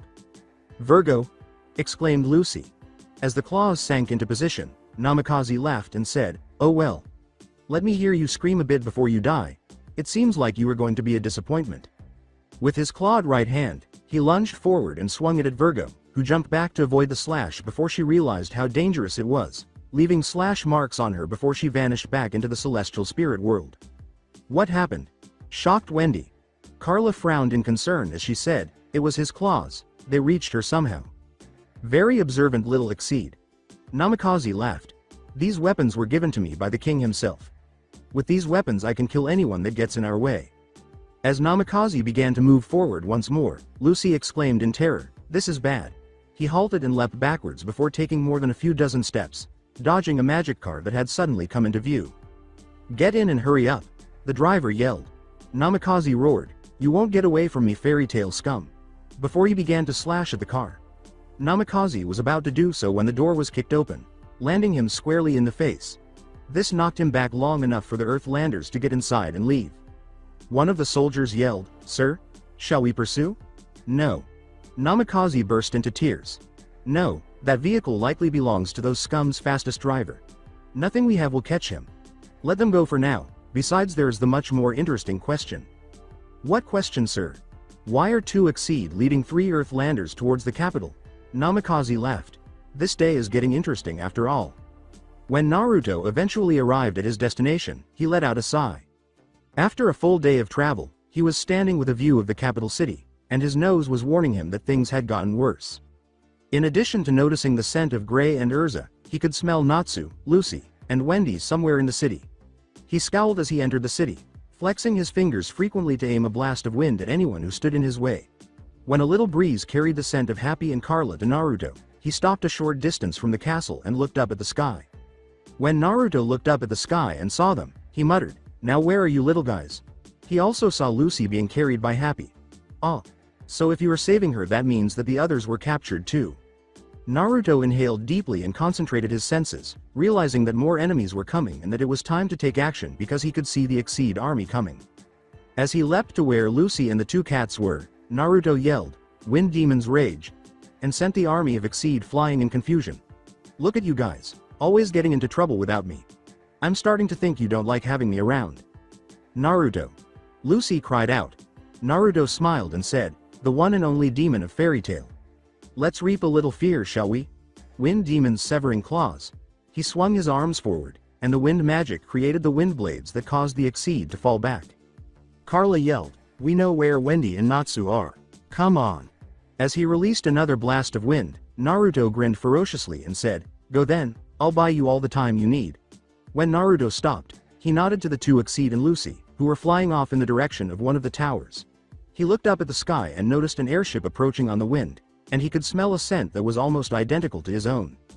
"Sir, we have reports of fairy tale mages attacking the capital, and we have also received word that His Majesty has activated Code ETD. Namikaze stood in the airship's bow and smiled. "Is that so? Then it's time to bring about eternal magic like this Majesty desires. Now, tell me about this attack?" he asked. The first report is of a man potentially identified as one of the Earthland Dragon Slayers. He has apparently done something to the giant Lacrima in front of the palace. Soldiers are engaging him but don't seem able to match him. The other report is of a blonde man sending blasts of wind at any of our soldiers that are trying to get near the palace. He seems to bear some resemblance to you, sir. Resemblance to me? Namikaze laughed. Take me to him. That is the prey I have long desired. As they changed the ship's course and led it straight to their commanding officer's destination, the soldiers nodded, "Yes, sir." As the ship began to descend, Naruto scowled as the scent intensified. Naruto decided it would be a bad idea to fight in the middle of the city, so he made a little cyclone under his feet as he leapt from the palace and headed for the city's outskirts, observing that the airship appeared to change its course to follow him. After 3 more leaps, Naruto landed in the middle of the desert with a cloud of dust and the city barely visible in the distance. "So you want to play with me, huh?" he asked with a sly smile. "Well, follow the leader." The ship lowered itself as Naruto stood there, and when it was nearly touching the ground, a man leapt down, and Naruto blinked as he looked at his Edelus counterpart. As he stood across from Naruto and motioned for the airship to depart, Namikaze chuckled and said, "So this is why you ran off. You wanted a better arena. I was worried that you were a coward." "Coward? I've never been such a thing." Naruto responded, "So you're my other self." Name's Naruto Uzumaki, the demon of fairy tale. Naruto Namikaze, the king's personal demon. Namikaze grinned. "Fairy tale, huh? To think my other self would remain with that bunch of fools." Naruto growled and said, "Oi, watch who you call fools. They happen to be my family." "Family? Who needs that when you have purpose?" sneered Namikaze. "I think I'm going to enjoy this more than I should." Naruto grumbled now. Wind Demon's sundering wings. The man simply smiled as the magic approached Namikaze and he raised his arms to allow it to approach before it began to be absorbed by the 2 holes on his forearms. Namikaze chuckled as he used his claws to cut Naruto, leaving scars from the blow on the ground. "Thanks for the power boost." As he opened his mouth to inhale the attack, causing Namikaze to blink in surprise, Naruto retorted, "Thank you for the meal. The thing is, I'm as close to a real demon as you are ever going to find. I eat wind, so all of your attacks are useless against me." "Is that so?" Namikaze laughed. "Well, all of your attacks are useless against my devourer armor. All magic gets broken down into its Lacrima base and then transformed into my weapon. So it appears we are at a stalemate." Naruto said, "Maybe." Namikaze roared, "Or that's what I would like you to think," before lunging forward and slashing at Naruto with his claws. Namikaze was now using the Lacrima to make the claws larger and more difficult to avoid, so Naruto had to dodge around the slashes. Naruto twisted past him and slammed his fist into Namikaze's palm before kicking him quickly in the knee to throw him off balance. As Naruto looked down at Namikaze, he expelled a white energy from his hands and wrapped it around him, pinning him to the ground. "That's what you get for underestimating me," Naruto said. "Injury make, chains of submission." As his claws sliced through the magic and his arms moved freely enough to absorb the magic from the chains, Namikaze laughed and said, "I should be telling you the same thing. Just give up, you can't beat me." As he avoided another slash, Naruto questioned, "And you think you can?" "Oh, I know that I can." Namikaze laughed. "There's a reason the royal family has kept me in stasis. I'm too useful a tool to let the ravages of time destroy. And that's all you will ever be. A tool." Naruto retorted, forming a shield out of energy to deflect a slash before using the dissipating magic to kick Namikaze in the stomach to knock him back a few steps and slam a fist into his face. Namikaze laughed and said, "Maybe. But better a tool than a fool in a guild, or a corpse." Naruto smiled as he got ready to strike, saying, "You think you can kill me now too? You really are delusional." "I know I can. The only person who could ever match me is already dead." Her head mounted in the king's study. As Namikaze struck, Naruto blinked in surprise. What? Namikaze maintained the pressure, making Naruto hardly able to dodge this time and utterly incapable of counter-attacking. What you don't know? I'm sure your fairy tale was founded by a Mavis just like mine was. Well, she took me into the guild when I had nowhere else to go. Gave me a new place to call home. Thing is that on a mission for the king's father I saw true power at its peak and desired to have such power for myself. Namikaze clarified as he drove Naruto further into desert. They offered me this armor, this ultimate weapon, and in exchange all I had to do was swear my undying loyalty to them. And when they asked for proof I was more than happy to oblige. After successfully deflecting a slash, Naruto was overpowered and launched several feet away, landing in a heap. What did you do? He asked in shock. What did I do? I did what I was commanded to. I brought them Mavis's severed head. Namikaze chuckled. The look on her face was priceless. She never suspected that I would turn on her like that.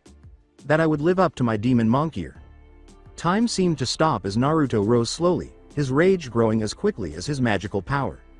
Silently, Naruto uttered, "You killed her? You killed Mavis all in the name of power. So what? You would have done the same, no?" Naruto said calmly, his anger concealed by his calmness. "No, for Mavis I would have slit my own throat. I would have never hurt a hair on Mavis's head, even if it meant losing everything. No. You and I are not the same. And in the end you boast of death but are nothing more than a filthy human. Let me show you the true terror of a demon." Namikaze laughed louder, and his magic spiked with a wordless howl. "You forgetting that I can absorb all your magic? You should be honored, scum. You're going to be the second person to ever witness this technique. Though like the first one I doubt you will survive the experience," Naruto retorted, holding both hands up as two spell seals appeared. Wind Demon's Energy Make. Rasen Shuriken. A green sphere that was slightly smaller than his head appeared in his hands, and four curved blades protruded from it, giving it the appearance of a pinwheel. Namikaze leveled his arms toward Naruto and laughed, saying, "Let's get this recharge over with. Big talk from a little weakling. For Mavis. And for all the other countless innocents that you have killed. Die!" Naruto roared, sending Namikaze trying to absorb the spiraling attack flying in his direction. He wasn't prepared for the two magics to combine and produce something wholly unstable. The attack detonated as the Devourer armor attempted to absorb the magic, setting off a series of smaller explosions in both absorption ports. As his arms were ripped apart and he collapsed to the ground, blood gushing from the stubs where his arms had been, Namikaze screamed in excruciating pain. Naruto approached him, stood above Namikaze, and gazed down at the deceased man while he spoke softly. Naruto created a blade of wind and slammed it directly into Namikaze's eye, killing the man where he lay. "But I would rather be a monster in this world than to allow this scum to continue to draw breath," Naruto said. "It doesn't matter what pre-names you give yourself. In the end all you are is a monster clothed in human flesh. The more I try to escape from your philosophy, mother, the more I am drawn back to it. In this moment, I am nothing more than a monster." Naruto felt the pull of magic being drawn away from this world and realized he wouldn't be here for long as he stood over his counterpart's corpse and gazed up at the sky. There was still a part of him that was enraged and bloodthirsty, wanting to destroy the capital and everyone who had encouraged such heinous acts, but he could hear Mavis repeating what she had said to him when he first joined Fairy Tail all those years ago in the back of his mind.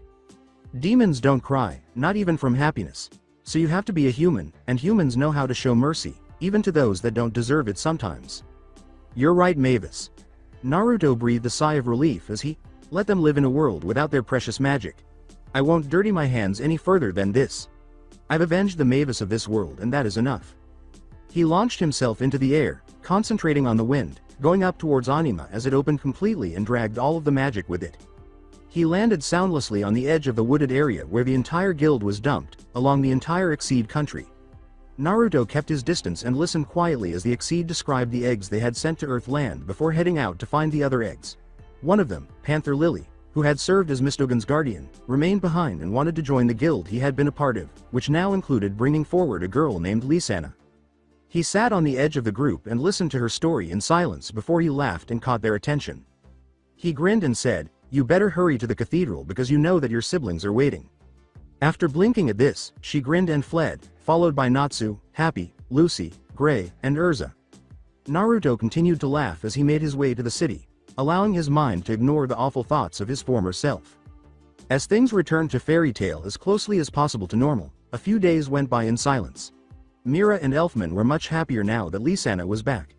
Naruto heard a commotion as a man wearing the council's emblem arrived while he was sitting at the bar reviewing some more reports on possible leads to Jiraiya's last location. As the blonde demon slayer stood, he exclaimed, "I have an urgent message for Naruto Uzumaki." The guild members moved aside to allow the man to deliver the letter. Naruto opened it, nodded, and blinked as he read the paper several times before muttering a few expletive words, "Thanks." Mira frowned as she asked, "Everything okay?" Naruto nodded to Makarov and pointed to the notice that read, "We have a serious problem." "No," he said. Makarov's face went very pale as he read the letter and turned to face Naruto. "Do what you must. Natsu, Urza, Gray, Wendy, Lucy, Gajeel. Get your gear and meet me outside of town. You have 10 minutes. Naruto yelled, causing the guild to pause and turn to face him. Lucy blinked in surprise. "What? What's going on?" Urza scowled at this point. This was the first time Naruto had yelled commands. Typically, he would simply grab whoever he wanted to accompany him on a job and leave. Something serious was happening if he was yelling at them specifically. Naruto yelled, details later. He was out the door in a flash, with a loud gust of wind suggesting that he flew across the town himself. "Do as he says." Makarov replied quietly. This is a serious matter that he wants only those that he trusts to be with him. In earlier days it would have been Mavis and my father going with him. Natsu smiled as he and Happy hurried out the door, followed closely by Gajeel and Panther Lily. Both Dragon Slayers were eager to work with Naruto, who only accepted the most difficult missions. A tiny twister of air was swirling around Naruto as the small group was just 10 minutes away from arriving at the agreed-upon meeting spot. He began by walking briskly in the direction of the coast, saying, "Good, we need to move fast." Ursa said, "Where are we going?" "There's a ship in the harbor waiting for us. The council is sending us to a small island." "Why?" Lucy inquired bewilderedly. "Because their own sins are returning to haunt them." Naruto responded, "It seems as though an old friend of mine has decided that he won't wait for justice to run its course and has taken the road of vengeance." Gajeel frowned and said, "Is this about that job we took together?" "It is. What I am about to tell you is a S-rank secret that the Mage Council cannot afford to get out." Naruto replied, "The fact that I am telling you all this should show how bad things are looking." Carla inquired, "What is it?" He was known as Weapon X. An experiment made by the first Mage Council. The process was one of the most monstrous things that I have ever encountered, killing thousands of people before X was reborn. It granted him a healing factor that has made him immortal without the contradictory curse being applied, along with a body alteration magic that allowed him to create bone claws 90 years ago. Now he has mastered his abilities to a whole new level, as before his claws could only pierce, but now he has coated them in solid steel, likely by using the iron and carbon that are naturally found in the body to make it. Gray questioned, "Whoa. So he's dangerous?" Up until now Logan was willing to live a quiet life away from the world. However, someone recently started the experiments again. I don't know who, and neither did he, but he warned me that he wasn't going to be sitting quietly around for this one. If he found out that the Mage Council was in any way involved in this, then he will have likely joined Vindicta. Lucy questioned, "Vindicta? What's Vindicta?" "A dark guild that approached him. After you all took down Orcarian Cease, they were vying to fill the gap. And apparently they have the power to do it." Naruto responded, "I don't know details, but just the name alone sets me on edge." "Why?" inquired Natsu. "It means vengeance. A dark guild promising revenge for all those who have been wronged and can't get justice anywhere else. That is a very worrying thought." Urza hesitated. Who knows what kind of powerful mages they have attracted. Panther Lily questioned, "So we take this boat and go after them. Do we know much more?" "Only that they are going to be on this island, and that they are dangerous. No details, no numbers, and we have no other backup coming. Council is calling back the Ruined Knights to defend them, and no other guild will be able to respond in time if we fail. We cannot afford to miss." Naruto sighed as they began to pick up their pace. They were on the boat a few hours later, and as they traveled down the coast for a while before heading farther out to sea, hardly seeing land, Natsu became ill over the side of the boat. There was an island in front of them with a sizable plateau in the middle. Most of the light would not be able to penetrate the thick pine forest that climbed up its sides. In order to avoid getting any closer than they already were, the ship came to a stop a short distance from the island. As the three each grabbed their Dragon Slayer, Naruto nodded and created a current of wind to raise himself while Gray created an ice raft for the others. "Okay. This is our stop." As they touched down on the beach, they halted when they sensed a faint tremor that shook the entire island, as if their presence itself was unwelcome. A number of people tensed at the trembling high on the plateau. In the midst of a convoluted ceremony, a man in red said, "It looks like we have company, Logan?" After a few quick sniffs and a quiet giggle, someone said, "The demon is here." An oily voice said, "Is he now? This should be very interesting." Looking at the one in red, a younger voice said, "Doesn't matter. Can we hurry this up? Haste will only cause problems. We must go about this at the right pace." "Well, you might want to hurry up, bub. The demon didn't come alone." A soft voice inquired, "How many?" From beside Logan, a girl said, 7 human, 3 feline." The younger one snorted and said, 7? Are they not taking us seriously? Just the opposite. If the demon brought back up, it means that he knows we are deadly serious. Logan laughed. "The 2 of us will go and keep them occupied." The person in red inquired, "Do you have any specific quarrel with any of them?"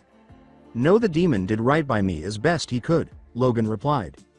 "Then I ask that you avoid killing if at all possible," he continued. "I do not like killing mages, nor killing those who have done no harm to a member here." Logan answered, Yeah, I know, come on kid." The girl followed the short man and nodded, yes. When the shaking ceased, Naruto sniffed the air and scowled. He looked at the younger girl and said, "Wendy, what do you think?" After a moment, she remarked, "It smells wrong here." "Wrong," said Lucy. Natsu frowned and nodded, saying, "Yeah, almost like rotting meat." Gray inquired, "What is this place?" "No clue. Small islands like this litter the coast," Naruto said. "Could have been anything over the years." Ursa said, "So what's our plan?" As he headed for the trees, the others trailed behind. Naruto remarked, "That plateau. That's where the smell is the worst and odds are good that's where they are. Try and stick together." They quickly lost nearly all of the light that was visible, and Natsu had to take the initiative to light them up with a burning hand. There were no sounds other than their own breathing and footsteps. Not even animals appeared to live here. Naruto halted, sniffed the air once more, and snarled as they came to the first indications of the incline. Naruto said, "So this is how it's going to be, huh?" as 2 figures appeared in front of them out of the shadows. As Logan entered the light, the first person said, "You really surprised? I warned you what would happen." Looking at the girl emerging from the shadows, Naruto shot back, "I know. And I warned you what would happen as well." She was no older than a child and shorter than Logan. Her long, dark hair, feral animal expression, and the physical wave of bloodlust emanating from her were all striking. She was lithe and built like a dancer, so she would be a more flexible and agile foe than Logan, who was all hard and tough muscle. In an attempt to move past the situation, Urza remarked, "It doesn't have to be like this." Logan looked at her and said, "Yes, it does. I vowed to make those who restarted those experiments pay, and I intend to." The girl growled, "Let's just kill them and get it over with." Lucy blinked in surprise, Like a parent reprimanding a child for saying something impolite, Logan declared, "We aren't killing them. They've done us no harm." She retorted, "They have done us no good either." "That doesn't mean you kill them." Logan responded, "We've talked about this." She answered, "Yes. I do not agree with it." Naruto smiled slightly and said, "Do you two need a minute? We can just go on ahead while you two. Much as I respect you, you are getting in our way." Logan yelled at him, causing Naruto to lose his smile. "Shut up, demon." As the wind began to pick up, Naruto nodded and said, "I see. You know that you couldn't take me back then. And odds are in my favor this time." "That right?" Logan laughed. "Thing is, me and Laura aren't exactly pushovers, and we don't need to worry about getting hurt either, unlike all of you. We can afford to take more punishment than you can." For a brief moment, Naruto maintained eye contact with Logan. As Logan prepared to strike, the now identified Laura struck first, flying toward him nearly too quickly for anyone to catch up. Anybody who wasn't Urza Scarlet, however, would have jumped over her and rushed towards Logan, who extended the metal claws on both of his hands as he met Naruto's charge, after her sword materialized in her hand and blocked the 2 metal claws that were aimed at him. A flash of light appeared as soon as Naruto and Logan struck, paralyzing the other members of Fairy Tail. "What's going on?" exclaimed Lucy. As he and Naruto circled one another, Logan explained, "When we tapped into its power, we put a few rules into place, one of them being that each battle is one-on-one. This island is a special place, one of the handful of places where magic naturally wells up." Naruto said, "So that means numbers don't mean much." "Exactly." Logan gave a wink, "And unless you admit defeat, your friends over there are trapped." Urza confronted the young woman, saying, "We won't back down." Laura said, quite casually, "Then I'll leave you for the birds to feast on." Urza nearly missed the kick that was aimed at her after Laura rushed forward and swung her twin sets of 2 claws at her. Another blade sprang out of her foot, leaving a deep scratch on the front of her armor. Laura snarled like a beast as she continued to push in Urza's direction. Urza had already produced a second sword in a reverse grip, which Laura raised to deflect a lunging attack from Laura, who attempted to turn around and throw a bladed kick at her back, only to have it blocked by Urza's second sword before it could reach her. Laura growled and said, "Just die." Urza twisted her stance slightly and knocked Laura off balance long enough for her to hit the blade whistling as it struck one of her bladed claws and cut through it, along with the second one. "I won't. Not while Naruto needs our help," Urza responded. Urza watched in amazement as the claws began to grow back, with the bone first slowly growing back up into twin points that were soon covered by the metal again. Laura cried out in pain and rage as blood dripped from the wound. She growled once more as she hurried over to Urza, saying, "I can't die, so you'll have to go in my place." Logan slammed his head into the shorter man's face, dazing him for a moment before Naruto leapt back and slammed a fist into his open palm. Naruto then grabbed the arm that held Logan in place and leaned back from one of his swings. As the energy solidified into twin scorpion daggers in his hands, Naruto smiled and said, "Energy mate. Weapon." When he saw the weapons, Logan grinned and said, "Hey. You were never one to rely on weapons when we first met." As they clashed, Naruto smiled and said, "You've improved your magic, and I've improved my arsenal." Logan's claws were slicing at him in quick, deadly blows, which he deflected with the dagger's blades. When he found an opening, he slammed the energy banded fists into Logan, knocking him back a step each time. Naruto then used that to land more blows while keeping track of the lethal claws. For several minutes, the two shuffled back and forth, Logan taking the blows and allowing his body to heal easily, while Naruto stayed just out of reach each time, despite his coat having a few slash marks that Naruto did not like. As Urza sent Laura flying and allowed the young girl to land next to the older man, who was getting up and turning to face Urza, who appeared to be barely winded, Naruto blocked both of Logan's claws and kicked him in the chest, knocking him back a little. Naruto sighed and released the daggers, saying, "Give it up, old friend. You can't defeat us in this manner." Logan stopped Laura from snarling like an animal by placing a hand on her shoulder. Logan smirked and said, "And what makes you think we have to beat you? Because despite what has happened, you know I'm good on my word. You know that I won't let whomever did this to Laura get away with it." Naruto replied, "And now that they all know too, they will help me to make sure that they are brought to justice." Logan frowned and said, "Just for the council to brush it under the rug?" Urza firmly stated, "We will make sure that justice is served." After giving the woman a quick glance, Logan turned to face the other fairy tale members, who all nodded in agreement. Logan remarked, "You're asking for a show of trust. I'm asking you to trust me. I may have failed you, but it wasn't for lack of trying. Now that I have help, I can make sure that this promise is kept." "Or what?" inquired Laura. Naruto declared, "I'll give you my life in repayment." "What? No," exclaimed Wendy. "Naruto," Urza started. Laura said, "Deal." The magic that held the other fairy tale members vanished, and the island trembled. "Laura, do you know what you have done?" growled Logan. "I made sure that there would be consequences if the demon fails again," Laura responded. "He offered his life in exchange and I intend to take it should he fail." Natsu yelled, "No way," just as he was ready to rush Laura and make her retract the promise. Gazing directly into Logan's eyes, Naruto remarked, "I feel the pulse will force me to keep my promise." "Yeah. It will force you to go to her so she can kill you if you don't bring them to justice." "No time limit? As long as no one else appears like Laura, then no," Logan responded as he took a step back. "I don't like what she did, but she has a point. You did fail. They managed to succeed with her, only a matter of time before they refined the process." As he began to ascend the plateau, Naruto nodded and said, "Then I guess I don't have much time to waste. Once we're done here, I'll start hunting them in earnest." Knowing that he was taking this matter very seriously, the other members of Fairy Tail exchanged glances as they hurried to catch up with him. One of the men on top of the plateau said, looking down at the forest below, "It would seem that the intruders have managed to get past those two. They're getting closer." As the younger voice asked, "Are you any closer to completing the ritual?" The person in red calmly continued working, saying, "Not yet. This is not as simple as you would like it to be. If you require more time, then we will provide it for you." A man said, "The two of us should be able to hold them off for a while yet." "I trust I do not need to repeat myself about needless bloodshed, Hanzo," said the person in red. "No, you don't. They are not part of the group that I seek vengeance against, so I feel no need to take their lives." The person known as Hanzo said, "Let's go, Kue Liang."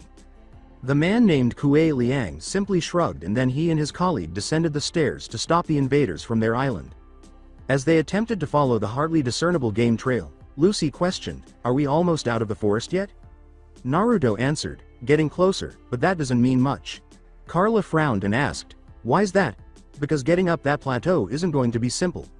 The sides are steep, and if we tried to have you three fly some of us up, it would only divide our numbers, and that is the last thing we want with so many unknowns here," Naruto clarified. "He's right, of course." Ursa concurred. While Logan and Laura were not powerful mages, they were dangerous in their own right. It is safe to guess that the other members of Vindicta are going to be dangerous as well. Through the trees, a voice said, "A wise assumption to make." Natsu yelled, "Who's there?" as he searched for the voice's origin, but not even his keen sense of smell was able to detect any. "A specter that seeks vengeance." The voice responded, "Turn back now. We have no quarrel with you." In response, Naruto said, "We can't do that. Then it appears that there is only one choice left to us then." The voice said, "Follow the path out of the woods. We await you there." Naruto shrugged as he proceeded down the path, trading glances. Lucy exclaimed in surprise, "Are we really listening to them?" Panther Lily said, "They know where we are, better to go and face them head on." Gray said, "Could be a trap." Naruto said, "Won't know till we spring it." The trail went on for a short while before they emerged onto the plateau's slope and found themselves in a tiny stone building ruin, where two figures were waiting for them. Both of them stood with a casual readiness that demonstrated their intent to stop the fairy tale mages. They were both wearing ninja attire, one blue and one yellow, and had masks over their mouths and noses. The only weapon that could be seen was a rope with a kunai knife fastened around the waist of the person in yellow. Calmly, the person in yellow asked, "Who will face us?" The fairy tale mages exchanged glances as they attempted to determine who would engage in combat before Natsu and Gray moved forward, the latter wearing a composed smile while the former was beaming wildly. As he advanced and assumed his own fighting stance, the man in blue said, "So it is decided. We take no pleasure in this, but you seek to stop our vengeance and we can't allow that." As the island pulsed and the other fairy tale members were immobile, Natsu retorted, "We can't let you guys run wild either." The yellow one was the first to move, lunging forward with amazing speed as his rope spear blasted at Natsu, who took a breath and dodged it. Natsu yelled, "Fire Dragon's Roar," as the fire blasted in the direction of the man, who rolled to the side and stood laughing. "A dragon slayer. How rare indeed. Tell me, is it true you can devour all types of fire?" And Natsu smiled, "Yeah." The man threw a burst of yellow fire at Natsu, who swallowed the flames and then made a face and gagged, saying, "Then let us test that." He yelled, "What kind of fire was that? It tasted rotten." "Hellfire," he said, "that was the fires of hell, born from my desire for revenge against those that butchered my family. The Shimei Ryu clan will be avenged, no matter what it takes." Naruto blinked in surprise. "Shimei Ryu? You are familiar with us?" the man asked. "By experience. Your clan was hired to kill me before I joined Fairy Tail. I left several dozen of them to rot in the sun," Naruto said quietly. "Ah, the legendary demon of the wastes. You are a story that is told to all young Shimei Ryu trainees, to warn against overconfidence and teach caution in all things." The man laughed. "I was told it by my father, and told it to my son before he died." Naruto cautioned, "Natsu, be very careful." Natsu questioned, "Why? Who is this guy?" "An assassin." The individual replied, "Trained in martial and magical combat so we may slay any target. I was once known as Hanzo, but now I am Scorpion, a specter of vengeance that cannot rest until the Lin Kuei have been destroyed." When Gray made the decision to take the first shot, the man in blue brought his hands together in the customary manner and faced Gray with a composed assurance. "Ice make. Lance." The man in blue made a sound like a chuckle, then stepped forward and twisted slightly to avoid the attack.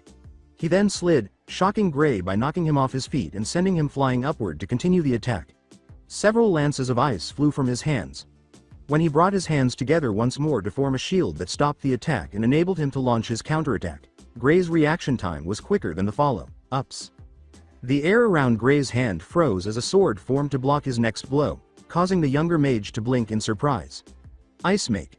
Sword," Gray said as he made the weapon in his hand and swung at the man who easily blocked the strikes. "You're an ice mage too." "Indeed," replied the man. "I recognize your style. My grandfather deemed it weak and inefficient for the Lin Kuei to use. When he became Grandmaster he excommunicated him.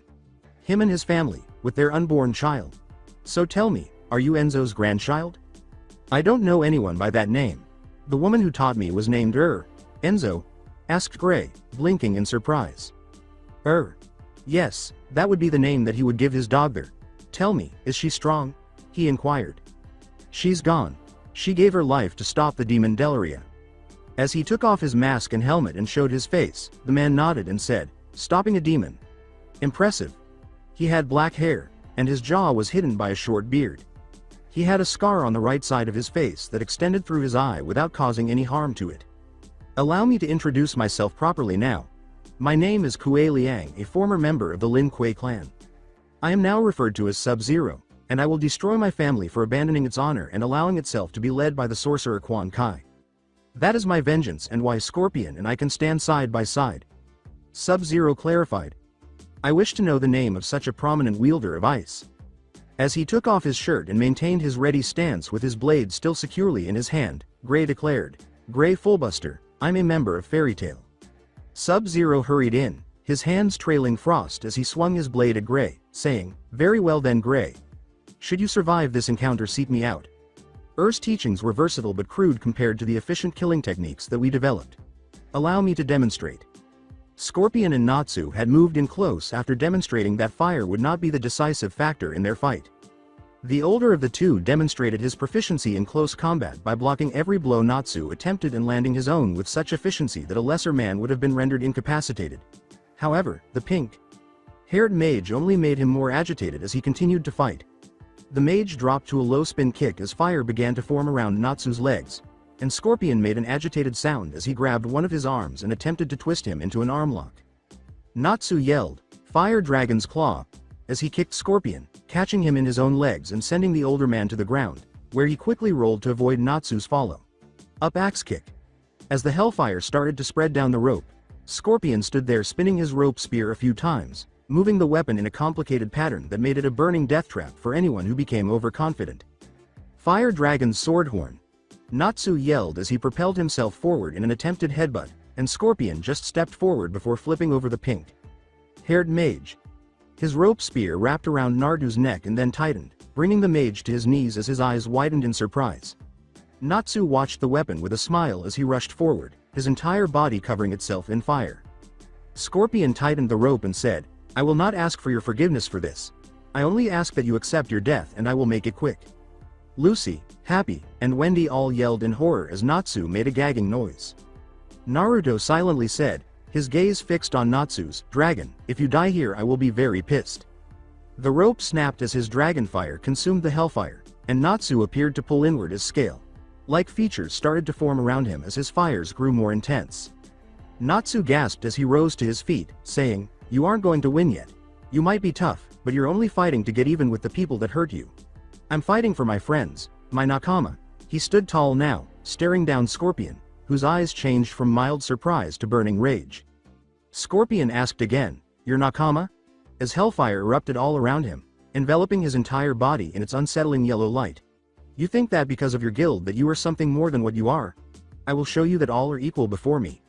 The flames rose into a pillar of yellow fire before fading down and removing the mask Scorpion had been wearing until then, leaving behind only a skull covered in yellow fire that carried only hatred and vengeance. Then Naruto swore, Oh shit. Gajeel questioned bewilderedly, what just happened? Is he already dead or something? Something far worse. Naruto said quietly, he's a revenant. A human soul that has returned to the mortal plane. He must have actually died when his clan was destroyed, which explains what's happening now. Wendy, who appeared somewhat frightened of the man, asked, What's happening? He is consumed by his hatred and his thirst for revenge. He currently sees Natsu as a barrier to accomplishing his goals and being able to pass on to the next world, and thus he is going to do everything in his power to kill him here and now. Carla raised an eyebrow, and he wasn't trying to kill him before? Before he was mostly human. Now, he's just another monster, albeit one with a lot more power and a mastery over the fires of hell. Naruto clarified. The worst part about this is he won't tire, he won't start to run out of magic or stamina. He will keep coming until he is put down. The longer this fight drags on, the more danger Natsu is going to be in. As half a dozen spears tried to spear him, Gray ducked around another attack and noticed ice forming from his sides. He had to jump into the air and counter. He created the bow and fired a dozen arrows in quick succession, 6 of which stopped the spears that were beginning to curve up toward him and another 6 of which were headed for Sub-Zero, who used his clone trick to let the arrows impact the copy. To his surprise, he then watched as the arrows pierced the copy and continued to come toward him, forcing him to repeat the action twice more to avoid the attack. "Ice make arrows," he said. Sub-Zero charged forward and threw a barrage of ice fragments at Gray, who saw them coming and countered with a shout of "Ice make shield." As a flower-shaped shield materialized in front of him and repelled the blow. "Ice make ice geyser," Gray yelled, freezing the ground in front of him that rose up into a tower with spikes extending off of it in an attempt to stab Sub-Zero, who leapt from spike to spike and avoided being impaled as he reached the top where Gray was. Having already made another ice make sword, he brought the weapon against Sub-Zero, who made his Kori blade and blocked the slash. He launched his own attack a few times before blinking as he heard the cracking sound, and Gray's next slash broke his blade, forcing Sub-Zero to barely avoid the blow as he managed to land a kick that moved Gray back a step to the edge of the platform where Sub-Zero maintained his defensive stance. Sub-Zero remarked, "Enzo was no fool in designing this style. I see now." Gray added, "Your sword shouldn't have broken like that. My ice is stronger." Indeed, it appears that he sacrificed speed in exchange for a vast increase in power. Sub-Zero replied, "It is far superior to anything I have seen used by my family." "Thanks," Gray replied. "This mean you're going to quit?" "Hardly." Sub-Zero laughed now. "I admit that your magic is indeed great, but I am still not yet convinced that you are the better here." "That's so," said Gray. "I have high standards for ice mages." Sub-Zero replied, "But know this, Gray Fullbuster, you have managed to earn my respect. A feat that only a handful of individuals have ever earned. Let us see if you can reach the level that I deem you worthy of." Sub-Zero charged at him, swinging his blade up to allow the man to deflect it, then grabbing him with a free hand and flipping backwards, sending Sub-Zero crashing to the ground as Gray continued the attack. Gray only smiled.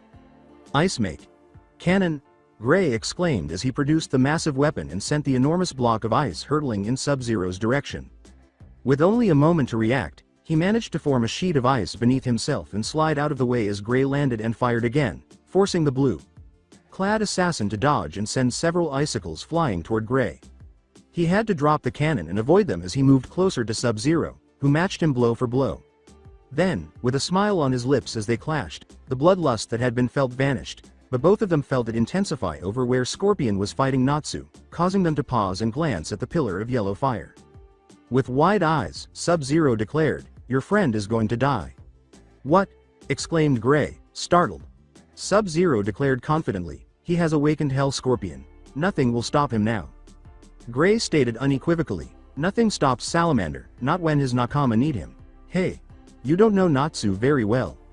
Sub-Zero nodded as he turned back to face Gray and resumed his attack. "Is that so? Well, we will see who survives." Scorpion no longer cared how much damage he took and absorbed blows like a sponge absorbs water, and his counters were constantly covered in hellfire, making it more difficult for Natsu to absorb blows that he was unable to block or avoid. As a result, the battle had become much more vicious. Natsu took a deep breath as he skidded back from a powerful combo. A familiar seal appeared in front of him, and he yelled, "Fire Dragon's Roar," as he sent the fire racing towards Scorpion, who continued to move forward while allowing the fire to roll over him. When the flames stopped, he was still standing because his hellfire had shielded him from the worst of the flames, but his progress had been stopped. Scorpion essentially vanished from view, emerging in front of Natsu with a fist aimed directly at his face, saying, "You cannot defeat me. Die." Natsu was only able to see the glint of light in time to use a jet of fire to raise himself out of the way of the rope spear's blade after he managed to roll with the blow.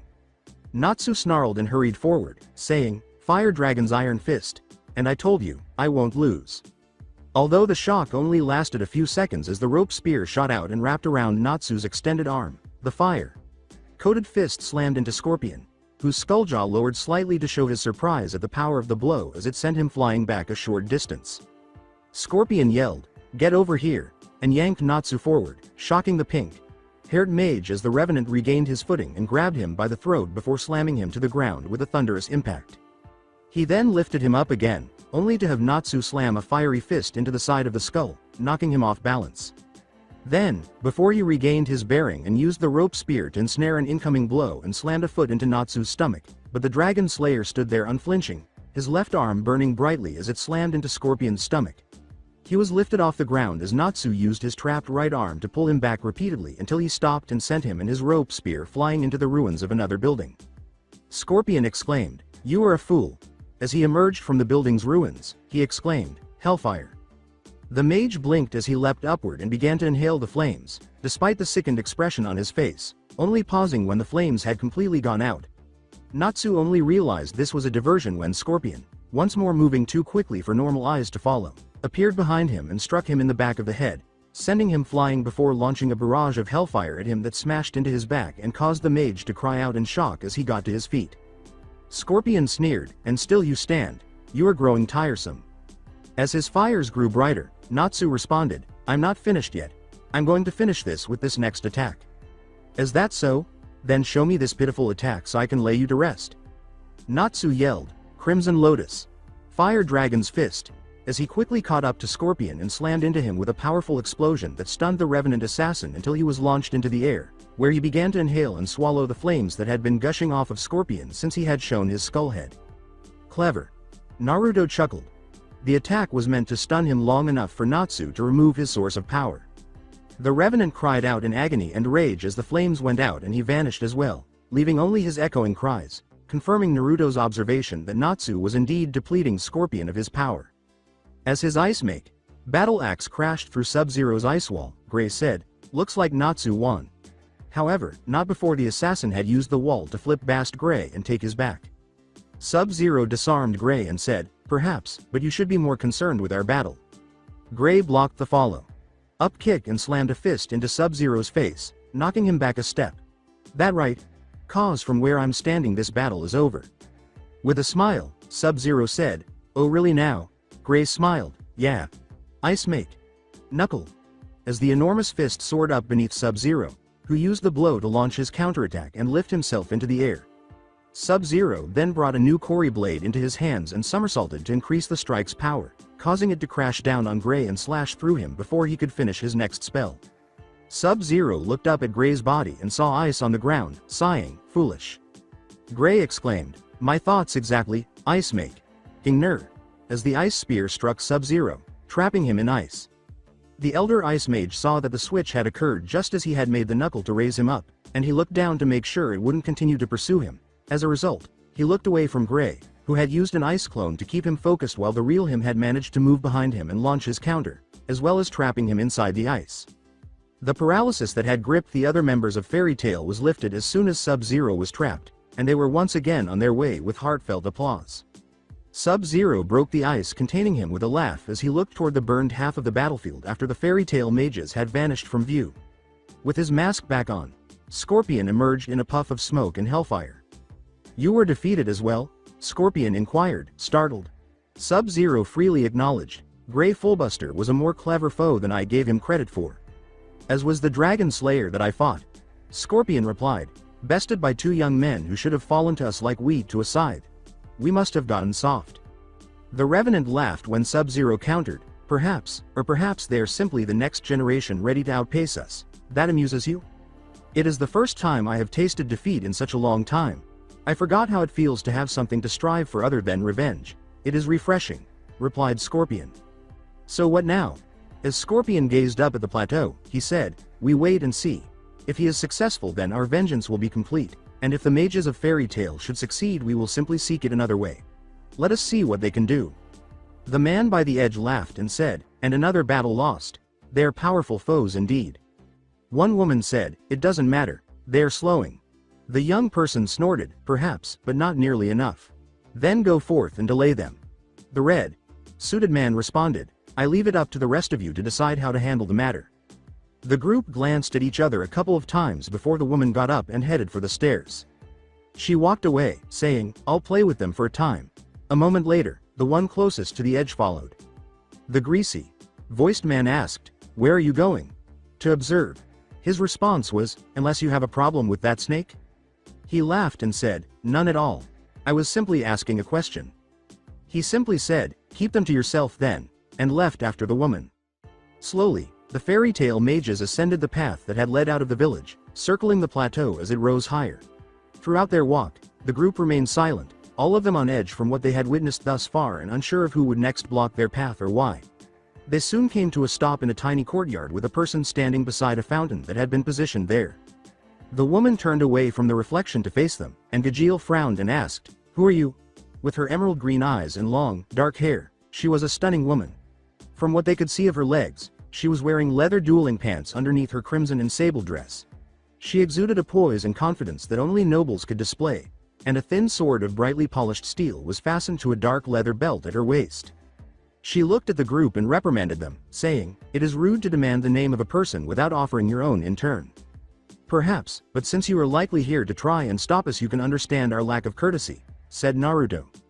The lady sighed as she flicked a hand forward and spheres of fire appeared over each member's head, each colored crimson.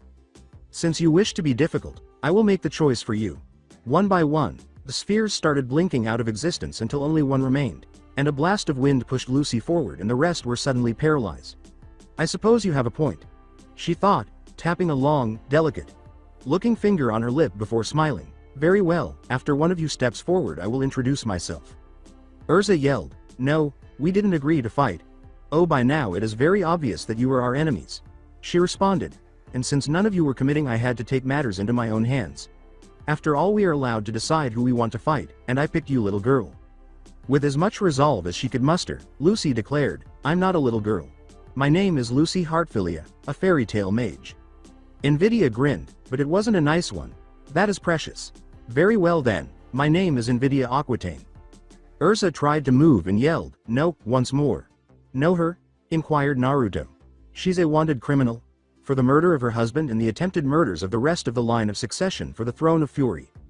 Urza replied, "She is a powerful mage, and there are orders for the 10 wizard saints to handle her themselves."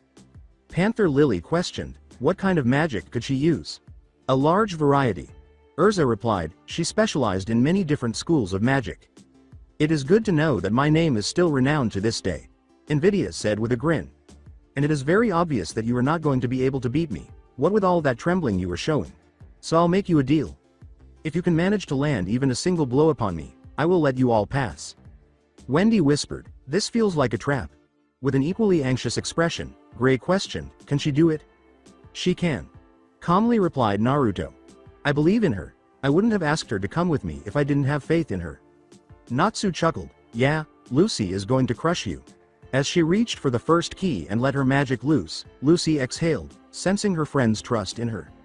Lucy cried out, "Open the gate of the archer, Sagittarius," as the archer materialized, his bow ready. This only made Invidia laugh as she pulled out her sword with a hiss and bowed slightly in the direction of the man who scowled before launching his first arrow. However, the sword shattered the arrow before it could even approach. As the archer scowled and then moved swiftly and fired again, Lucy joined in. The whip crackled out in a dark blur that found only dirt and air as Invidia moved around it, her blade still severing the arrows before they could even approach her. "You must do better than that, Spirit," Invidia said. She moved in a blur, ran her blade through Sagittarius's chest, and then swung the blade through his chest as he vanished back into the spirit world with a cry of agony, all the while maintaining the taunting smile on her lips as she stepped very lightly around a small patch of ground. Lucy's eyes widened at this, and she grabbed 2 more keys, realizing that she was seriously outclassed and that she would be pushing herself to the limit at this point. She hadn't even seen Invidia move from her position near the fountain. Lucy yelled, "Open the gate of the Scorpion, Scorpio! Open the gate of the Bull, Taurus!" As the 2 ghosts materialized next to her, and Taurus exclaimed with pleasure upon seeing Invidia. "Well, well, little girl. Being able to summon 2 spirits at once, you have some potential after all." Invidia laughed. "But those tools won't make this fight any easier." Lucy vehemently denied, "They are my friends and allies, they aren't tools." Scorpio and Taurus both scowled as she went on, "Allow me to shatter that delusion from your skull." A moment of silence was followed by a mocking laugh. "Oh, how precious. You think those things are friends? What a foolish little girl you are." Invidia tried to cut Lucy with her blade as she darted forward once more, but Taurus's axe blocked it, and both of them had shocked expressions on their faces because they were evenly matched. The impasse ended quickly as Scorpio had already planned his own attack and Lucy's whip slashed out. He yelled, "Sand Buster," and the tornado of sand flew in Invidia's direction. With only a smirk on her face, she raised a hand, and the ground rose in a wave that resembled liquid, easily blocking the attack. Then, she did the unexpected and punched the wall, sending it in the direction of Scorpio like a tidal wave. Lucy and Taurus struck again, the whip and axe moving in rapid patterns that never seemed to find the mark, and the spirit reacted swiftly, jumping to the side to avoid the blow. The panther Lily frowned and said, "She's powerful." Naruto scowled and said, "I'm counting 4 styles of magic so far." 4? Inquired Wendy. The obvious one being the earth magic that she used and the fire she used earlier. Naruto gave a nod. But unless I miss my mark, she's also using wind and iron magic. Iron, huh? Snarled Gajeel. How can you tell? Inquired Gray. The way she fights. Urza responded, it's not a widely advertised fact, but wind magic can alter your perceptions, slowing down how you perceive the world while at the same time giving your body the extra swiftness that it needs to react to this new information you are receiving. The iron magic isn't too obvious either. Gajeel nodded. But with enough training you can sense iron in other weapons. If she's enhancing her senses with wind, then she would be able to likely know where each attack is coming from and able to react to it way too fast. Lucis in a pinch. Naruto calmly remarked, I have faith in her abilities, she hasn't lost yet. The battle between Lucy and her 2 spirits was still going poorly, but the strain of maintaining the 2 gates was starting to wear her down, and Scorpio quickly realized what had to be done. Scorpio grinned pityingly at Lucy and said, we are going to have to go back. Our sand isn't effective against her. Lucy nodded as the spirit vanished and turned her attention to Invidia, who seemed to be restrained by Taurus's tremendous strength and extraordinary axe skills, but the big spirit was also not moving. I understand. Thank you. Lucy was about to plunge back into the battle when she noticed that Invidia's smirk was beginning to fade and that a snarl was replacing it. Her blade was suddenly covered in sable fire, which slashed through the Taurus and axe behind it with disdainful ease. As she passed the vanishing Taurus, Invidia remarked, I get tired of these little games, child. Admit your defeat and I'll make your demise quick. Lucy gripped one final key and said, no, her voice trembled a little. No, Naruto asked me to come here with him. To help him. He trusted me enough to help him fight, and I won't abandon my nakama like that. We are fairy tale. She yelled. Open the gate of the lion, Loke. All Invidia could do was laugh when Loke showed up and scowled at her. He sighed and said, oh great, her, you know her? Lucy exclaimed, startled. We've had the pleasure of crossing paths. Invidia laughed. You're looking well, lion. Last time we met you at least were partnered with a proper mage. Unfortunately I am afraid that I will have to cut you down like those other spirits that this little girl has used. As he assumed a fighting stance, Loke merely grinned and said, you couldn't cut me down on your best day, Invidia Aquitaine. After all, I am Lucis Knight in shining armor, and I won't lose to a puffed-up noble with a superiority complex. When he finished speaking, Invidia vanished in a blur, the smirk gone from her face, and a bloodthirsty snarl appeared as her blade attempted to slash into Loke, only to find air in its place and a glowing fist heading towards her. There was no indication that what was about to happen was more important than any other comment. Regulus. Loke smiled near the close of the fist.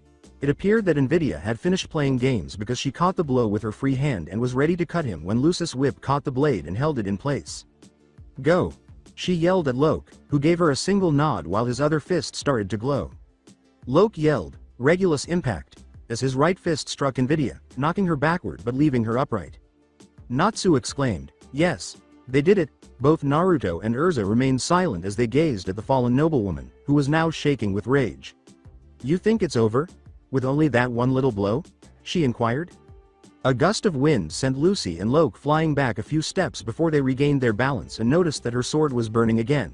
But you said? Lucy said in shock. She vanished from view, her blade a sable colored blur in the air as it fell toward Lucy before the girl could react, saying, I will not allow you to leave here alive. A figure in a dark cloak emerged, only to have a huge blade covered in blue fire stop it. You, exclaimed Invidia, startled. The voice, echoing through everyone in the room, said, you have broken the tenets. The hooded head slightly raised, exposing a demonic face with blue fire blazing in its eyes. Your sins are now laid bare. No, she exclaimed as she retreated from the taller creature. As the island trembled and the fairy tale mages were all able to move once more, he proclaimed, I excommunicate you from Vindicta. Leave this sacred place, Invidia. Leave now, or I will bring judgment upon you. As he turned to face them, Invidia turned and ran past the fairy tale members, who all stared at the creature in front of them. Invidia paled. Naruto stared at the creature and mumbled in shock and terror, no. No. Wendy asked, glancing between him and the creature standing close to the startled Lucy, Naruto? It can't be. You? As he turned to face Lucy, who was frightened by the blue fire in his eyes, the being asked, "Don't exist. You are safe now, Lucy Heartfilia. You have nothing to fear from me. You carry no sin upon your shoulders." "What?" Lucy asked, blinking in surprise as Loke approached her and carefully pushed her aside. He said, "Don't fight him." "Who is that?" Lucy exclaimed, startled. Loke replied, "He is bringing of the ends." "The what?" Loke vanished back into the spirit world, saying, "Just stay back and watch, and pray that your friends don't have any sins." As they exchanged glances, the man said, "Come forth, members of Fairy Tail. Come and stand before me. If you carry no sins upon you, I will not stop you and you may proceed ahead." When Natsu moved forward first, the man merely laughed as he turned to face him. "What?" Natsu frowned as he asked. As Gray took his place, the man uttered only, "You carry no sin. You carry no sin either." Wendy was dismissed clean of sin, as were Happy, Carla, and Panther Lily. Next up, Gajeel appeared anxious as the figure assessed him. As the Iron Dragon Slayer appeared to calm down a little, the figure remarked, "You carried sin, but have sought to absolve it. I find you worthy to continue forward." When Naruto finally stood by himself, Urza took the next step and was met with nothing more than a nod of approval. According to the figure, you cannot delay the inevitable. Naruto muttered, "I know, go on ahead everyone." "What? No way!" exclaimed Natsu. "Go," Naruto said again, staring at them with a dejected expression in his eyes. "The moment he appeared before us was the moment I was doomed." Urza questioned bewilderedly, "What are you talking about? Who is he?" "I am Ankh-Saram's executioner. I bear the curse of seeing sin in all living beings, and the duty of bringing judgment down upon them in the form of retribution." The man said, "I have gone by many names over the course of history, but my title is the Night Angel." Naruto stepped forward and held his head high, saying, "I won't run. Derzo Blint. That is what Mother called you." As he raised the enormous two-handed greatsword with one hand, Derzo Blint nodded and said, "I can see your sins. Are you prepared to face retribution?" Silently, Naruto said, "I am." As the enormous blade fell, Derzo remained silent, but Urza's own sword stopped the blow.